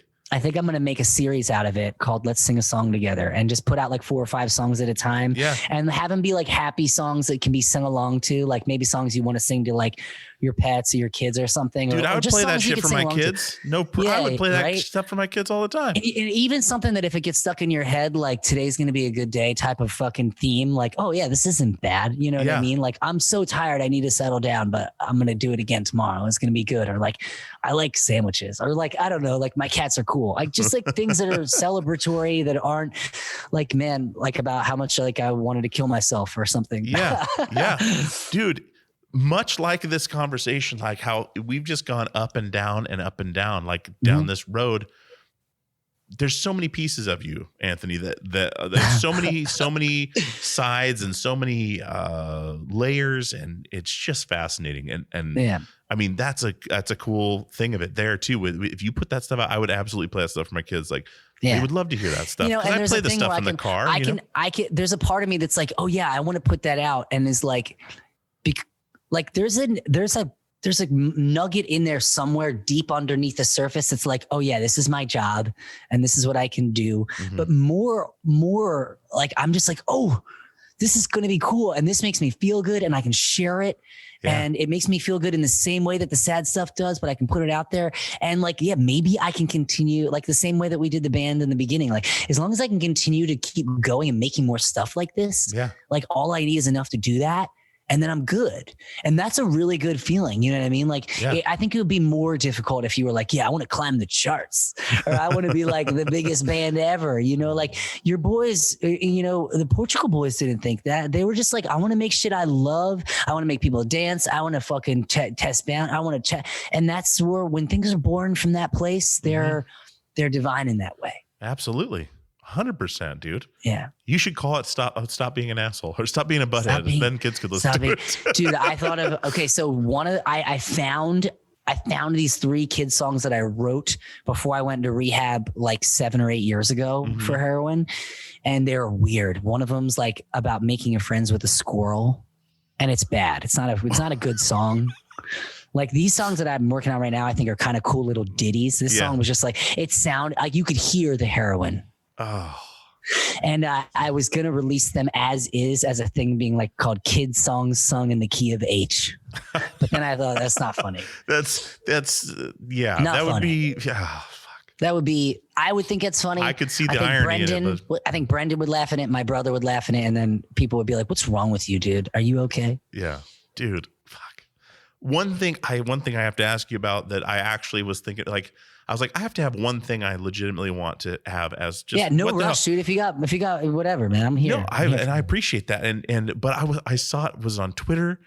Where the fuck was it? I'm never on Twitter, but when some reason when I'm on Twitter, something of yours is on there, and it was you and the dudes from Superbad, and it says someone just said, "What is? I have to know the story of this." And I think your comment was, "I was probably on drugs." Is that what? How did that even happen? I think Circo was playing Warped Tour from like the T-shirt that I'm wearing. I think was Warped Tour. Okay, and I think they were just there promoting their shit, and we ended up like in the circle together, and somebody from Alternative Press was there and was like, let me take a picture of you guys. And we were just like, okay. And then it ended up in Alternative Press, like a thing of like this year's Whoop Tour, like recount. And they showed us doing it. And I was like, what? And I saw the movie and everything. I was like, what? And I remember meeting those guys for sure. I don't remember the picture at all. And I there might've been some weed smoke involved or some beers drank, but I honestly, I don't remember. I put it on a t-shirt though. I thought it was funny. So I put it on a t-shirt and made it look like a fake band t-shirt and like put my name on it. But like, you can see it says it in like crazy death metal thing. And it's like, I thought it was funny. I wasn't like sure about it. Our management was I call it my management, but it's my friend Tim who manages me. Was like, this would be a funny shirt. And I was like, no, I don't know. I don't want to do that. I don't want to put my face on a shirt with those guys. And he was like, it would be funny. And then I asked some kids on the Circa Patreon Discord if they thought it was funny. And they were like, yeah, it's funny. And I was like, okay, I'll do it. But I should never call Tim Z my management because it makes him sound like a business suit guy. He's like the best dude. I'm so lucky, man. Like Tim and Biggie, but Tim especially is just like, he's so there for me as far as like, he's down the street. You know what I mean? He could be at my house. He was when I went to rehab last year, he was there helping me call places to find, the best place to be. And Biggie's awesome. I love him. He's a good manager.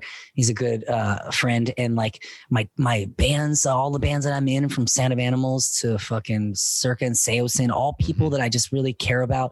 Like my family is so sick and they're cool, and like there's nothing to do with me that they're cool. They're just awesome. Like everybody I make music with and hang out with and get to be, I'm lucky.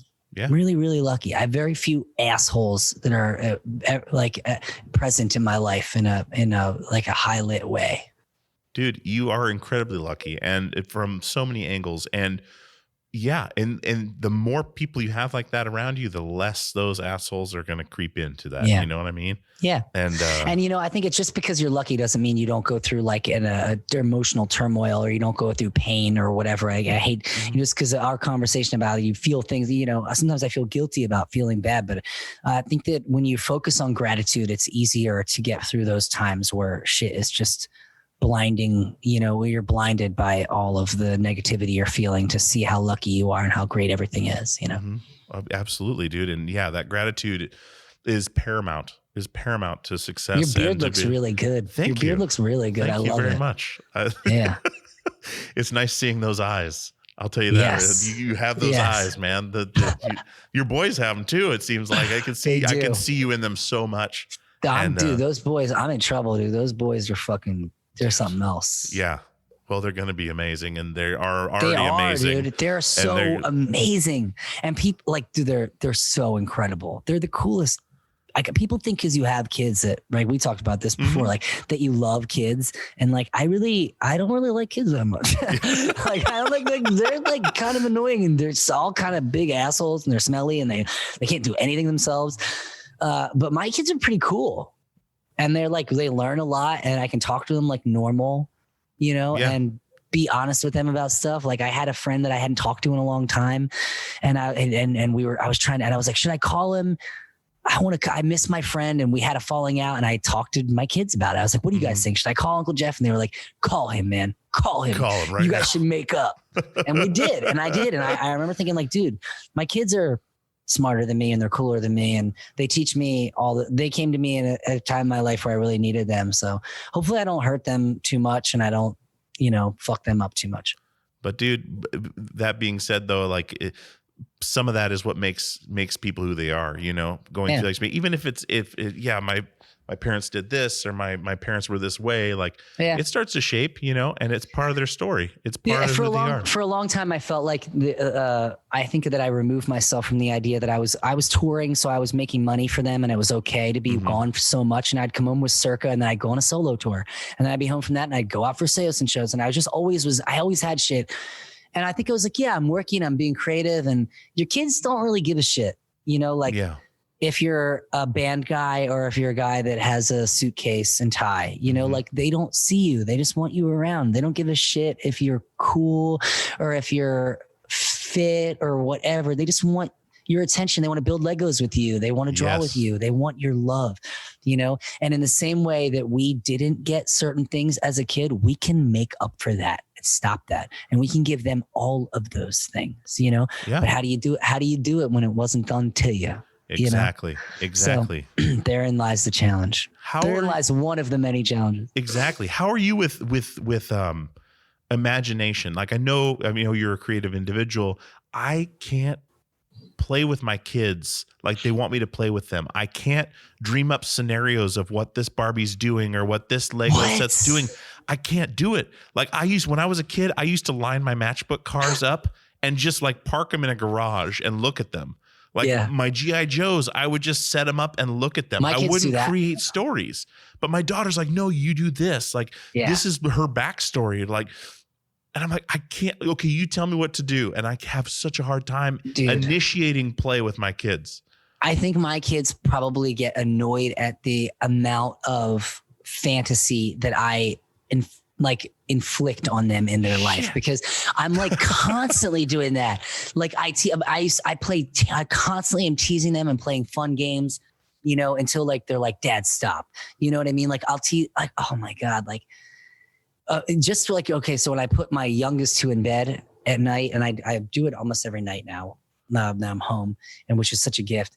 Like my youngest kid is just like all over the place, and he'll be like, Dad, tell me a story or sing me a song.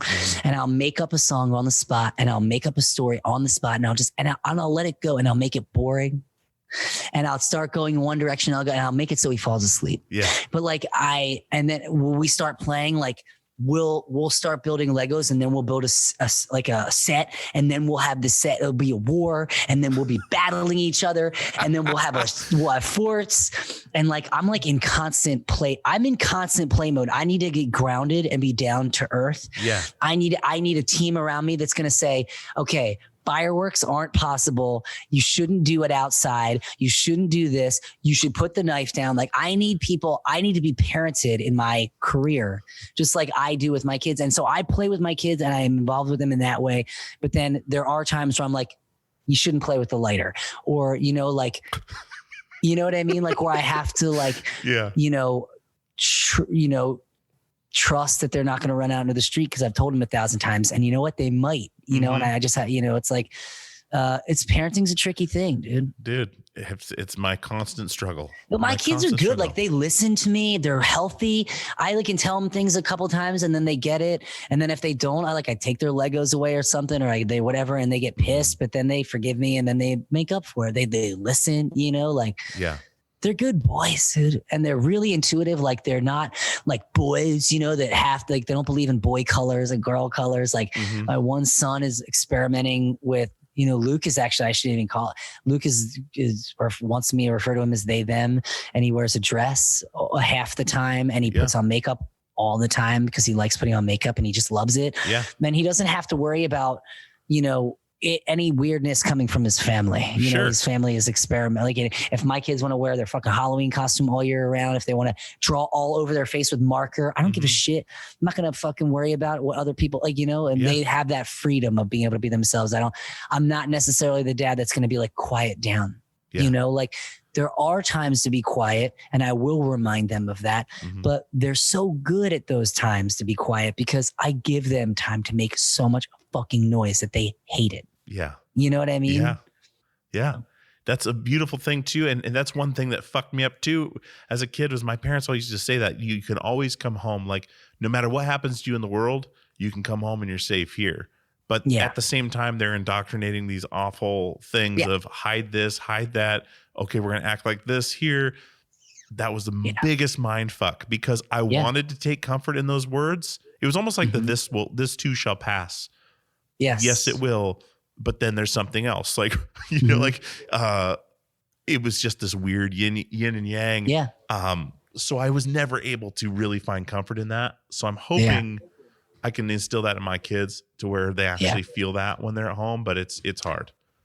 You know, I see it with young parents, and I see it with people that my kids go to school with, and you know, you know, everybody's different, and it works for every, you know, I would never give somebody parenting advice ever, but what works the best for me is just like allowing them to make the mistake, to be loud, to do, and really listening past, you know, like past the tantrum, you know, and like just remembering, you know, like just trying to remember being a kid and not being able to express yourself and just freaking out and having your parents just try to shut you up or shut you down. Mm-hmm. And it's like, yes, I know I'm being annoying. Yes, I know, like, but I need comfort. I need understanding, you know, and learning how to do that is actually maybe more patient with everything else, you know? Yeah.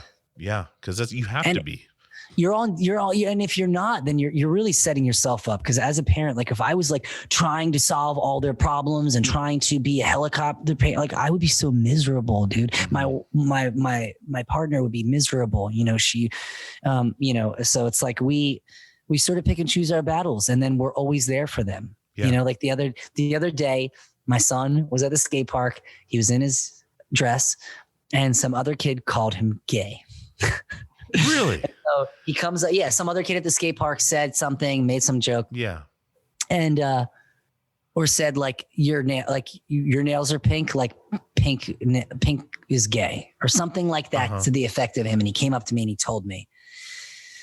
And I can like, and in an instant, I had this replay of like my dad reacting to another kid's dad calling me a fag and being so angry and learning at that moment that was bad. And that was something my dad didn't like. Mm-hmm. And probably building a large amount of bias based on that. And I was called that throughout my high school. I was called that, you know, just because I wasn't like a macho dude. Yeah. And, you know, coming from this like idea, this like punk rock mentality, like I immediately was like, yeah, okay, I am. Like, I don't care. I'm whatever I am. I can be a nerd. I can be different than everybody else. I don't want to be macho where you beat each other up. Like, I want to be different than that. I want to be more nurturing, you know, but that's a difficult thing for like a young person to grasp. So I was really careful about how I reacted to him about that. And I just said to him, and I said, who cares? Mm-hmm. I was like, who cares, man? Ignore it. I said, do you want me to say something to him because it made you feel bad? And he was like, no. And I said, do you want to say something to him because it made you feel bad? He was like, I kind of scared to. And I was like, well, listen, if you want to go over to him and say, hey, that made me feel really bad. You don't have to come. I don't want to come to the skate park and have to deal with people calling me names to try to hurt my feelings. And not, you know, and I said, you know, calling somebody gay isn't a bad thing. It's an ignorant thing that people do because they don't know any better. And that kid, I guarantee you, would be so embarrassed if he had to be held accountable for that in a few years' time when he learns how stupid that mean that is. Luke was like, please don't say anything to him. And I was like, I won't. And he went over to the kid and he was like, hey, being gay isn't bad. So you shouldn't say something like that. And I don't really want to get teased at the skate park. So can you not say stuff like that to me? And he didn't have an incident. The kid was like, yeah, whatever. And then a couple days later, I'm at the skate park and I saw the kid. He was like, he's always there. And I don't know how that kid's life is. I'm not going to go, you know, I thought about going over there and be like, hey dude, like my kids aren't like aware of like that stuff. Can you keep your like bigotry shit out of the skate park? We're skateboarders. Like, you're supposed to be, you know, I didn't say anything to him. I just kind of like ignored it and was like, Luke, you know, you're used to wearing all black and tight clothes and you want to wear dresses and people are going to tease you sometimes. That doesn't make it right. But your whole life, when you're daring, when you're going to be yourself, when you're going to be fearless, even when you're going to be fearlessly, people are going to tease you. And that's almost a sign that you're on the right path. And you got to talk to me about it and talk to me about your feelings about it. And you can talk to them about it, but it's going to happen. And there's nothing I can do about it. And I was teased. I talked to him about how I was teased and all that stuff. And he went over. And a couple of days later, I was at the skate park and I ordered like a bunch of like French fries and like stuff for the kids at the skate park and my kids. You know, like I was just door dashing. You know, I fucking love that DoorDash, dude. It's killing me. It's killing my exercise routine. It's killing everything. But I'm door dashing. I'm getting like stuff for the boys, milkshakes or Slurpees or something. I got a ton of them. And that kid and his friends, and I know some of his friends. One of them is our babysitter of ours, a young man who's incredible, and I like him a lot. And the kid has given me weird looks ever since that day, because I know he knows that I know. Mm-hmm. And I think he thinks that I have beef with him. He's like some 18-year-old kid or something, but I couldn't care less. Yeah. And I'm not going to try to fight anybody or fight. I could care less. It's just like something. It's just I don't fucking care. It doesn't even make me upset. It's like I'm proud of my son. And then that kid is walking past me, and I turn to him and his friends like, "Hey, you guys, you want some Slurpees and French fries?" Like, I got a bunch. And they look at me and they're like, "Yeah, is it cool? Like, we don't have any money." And I was like, "I just got a shitload of it. Like, just enjoy it." Yeah. And Luke is sitting there, and he sits right next to Luke. And they're chatting, and this is an older kid, and Luke is a younger kid and loves the older kids at the skate park, So this was like, when he teased him, I think it hurt him a lot. And they were just getting along.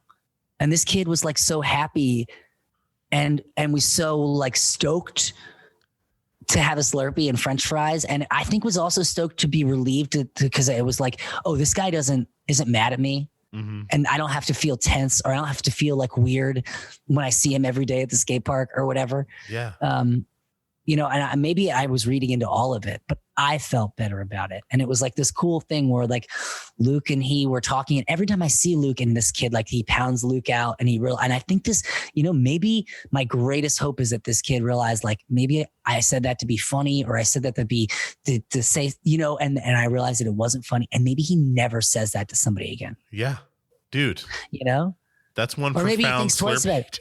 Maybe, and just the thought of it makes me happy to be a part of that moment. And I'm so proud of my boy, because he was able to learn that that being gay is great and is part of being human, and is just like how like people are. And I got to, I don't really consider myself anything, but I'm attracted to all sexes. Mm-hmm. And I explained that to him and what that sort of was to some people. Mm-hmm. And that, that I married his mom, but like, if I who's to say, that I would have fallen in love with a boy, Mm-hmm. and I think he was able to really, and my kids are growing up. My brother's marrying his partner in December, and my kids get to see that and get to be raised in a world where there's like people really care about each other, and the veil is lifted on a lot of the things that I was raised around that were not really wanting to, people didn't talk about sexuality, and people didn't talk about, their feelings and vulnerability. And I'm happy that they can grow up in a time where that the possibilities are limitless in that. Dude, that's beautiful. That's beautiful. And wow, how special too, like it's something that, you and I both were raised in a way that did not promote any of that. It was no, you don't do anything. I remember when I first discovered the Sears catalog in the underwear section in the newspaper, I took some pretty long showers. And my mom, she never said anything about it, like just discovering yourself. But I know what you're doing in there, and it's wrong. Yeah. And that's the only thing I'm going to say about it. And that's it.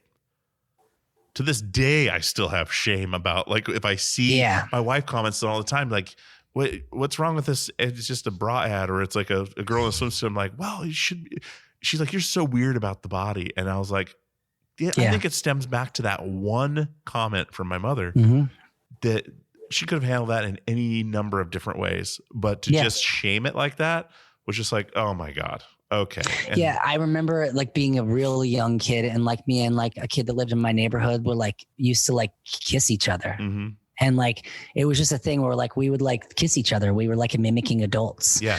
And I remember saying something to my dad about it one day, and that was like a moment where my dad like was like upset, and like he didn't like, and he was cool about it in the best way that he could, but like it gave me this weird impression, and then I felt weird. And then I remember like another kid's parent calling me like, like a bad name, and my dad getting upset, and then there was like, my own, my whole life, it was just like, there were certain things that were danced around, and the dancing around can do so much damage sometimes, Yeah. It can, anything else after that moment that you could have experienced purely is clouded by that shame and everything else. This So you're weird not bias. receptive like you would have been. You think of Yeah. how much damage that causes. I think about that now where Even we're not weird having things like when they're yeah, like how we're like, you know, we're raised to think of like a certain like a household like being like male and female, right? Yeah, and yeah. like that's damaging, just reinforcing that. And like people like, oh, you're so sensitive. It's like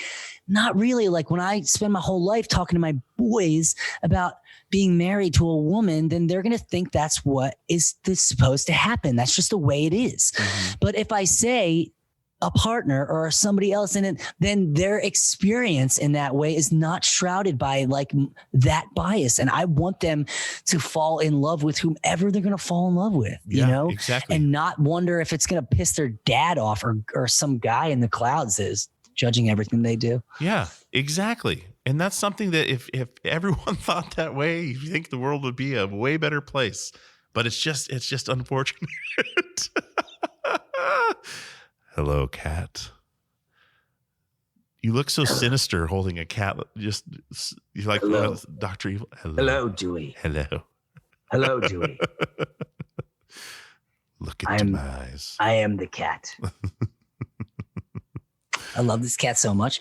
I just got cats. I was never like really allowed to have cats growing up. And I was like, never really like, I just never could have cats. And then we got cat for my son's birthday and we got 2 of them and they're so awesome.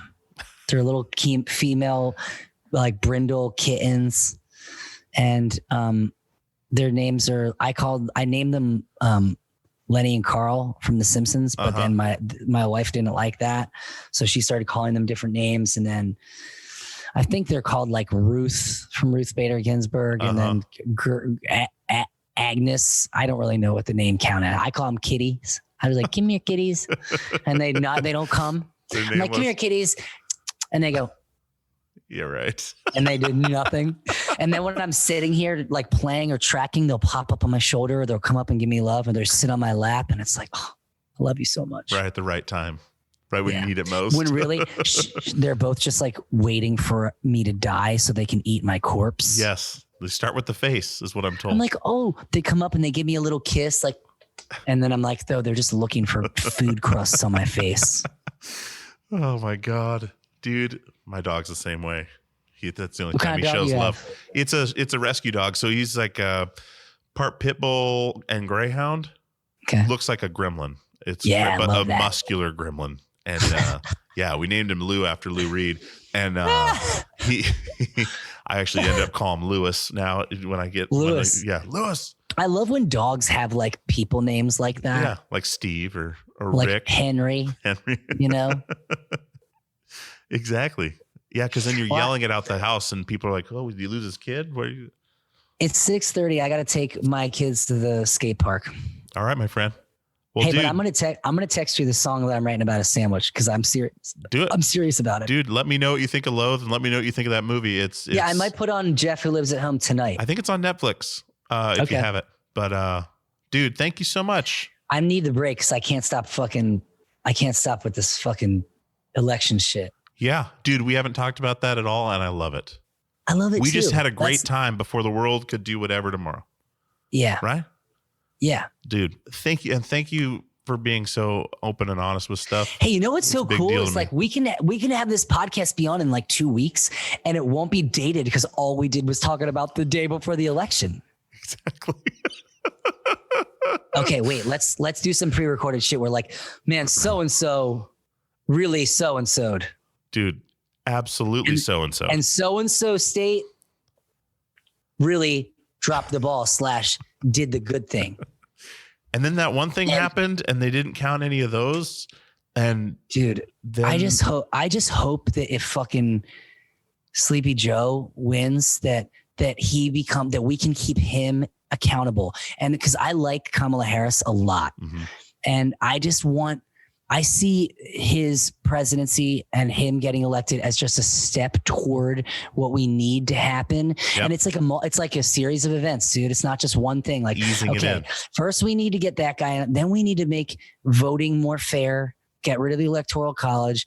Then we need to just start doing some more shit and really fighting the fact that authoritarianism in the form of corporations and religion or is going to start peeking its way through as long as we keep taking big money into politics, start taking care of the environment, start being really clear. It's like, dude, saying defund the police scares so many people. It's like, yes, we need to break the system down and start it over again. Okay. But if you want to sell that to people who the system only works for, you're going to have to get smarter about it because they're not going to care about anybody but themselves. People like us are willing to be like, yes, the system sucks. It doesn't matter that it works only for us. We have to fix it. That's part of it. But the mass majority of the people they're freaking out because they think that they want there to be nothing. And it's like, okay, we want there to be something that's right, that isn't racist, that isn't fucking sexist, that isn't all, militarized, that is, maybe takes a lot more vetting to get involved and maybe isn't, is something that is more reasonable. I think that we got to make we got to get people, all the civil rights people together to make those laws. You know what I mean? Like I can't make those laws. You know what I mean? I can't say what's right. We need to get everybody together that is really hardcore affected by it. And then we need people who aren't affected by it to be like, yes, listen to these people. I'm not doing anything till these fucking people are making the laws, Absolutely. Anyways, let's not talk about that shit. Look at this pic I just found. I found this cool pic. It's got Kermit the Frog on it, and it says Dylan. Nice. What the hell? I wonder who is that from? Probably from Dylan. Dylan Dunlop. I wonder who I got this from on tour. I only remember two people named Dylan. I don't remember them. You need to get one of Zach's hamburger ones. They had hamburger pics. Dude, I love Zach so much. I do too. Oh my God, I love him so much. I do too. And what's cool is like I'll text him once in a while. He responds to me still. I have like good friends that don't respond. Brendan from Circa won't respond to me. Zach, who lives in fucking Portland, who's like in Zimbabwe right now, helping get people clean water. He's like fucking answering my text, telling me he liked my new song. Dude, it just means he doesn't take you for granted. We'll work on Brendan. He'll work on Brendan. I love Brendan too. He's Brendan so saved my sassy. life. Brendan's my best friend. Dude, he's a wonderful person. Did you do him? Not yet. No. He's horrible. He's always trying to get me to do people, he's horrible but he never to asks. You can't. You how hard it was to track me down? Harder tracking Brendan down. Dude, I tracked you down simply. Yeah, I know, but I was hard because we spent like a week being like, you know what it was, Dewey, is that I had so much stuff going on. And then once this became a malleable piece of my schedule that I could read every time something came up and I was like, I'm so exhausted or I'm so this, I need things where I'm like, okay, this has to happen right now, no matter what. And I'm like, it was too loosey goosey. Dude, you know how often that happens in this game? All the time. I love you for that. Dude, it really means a lot to me.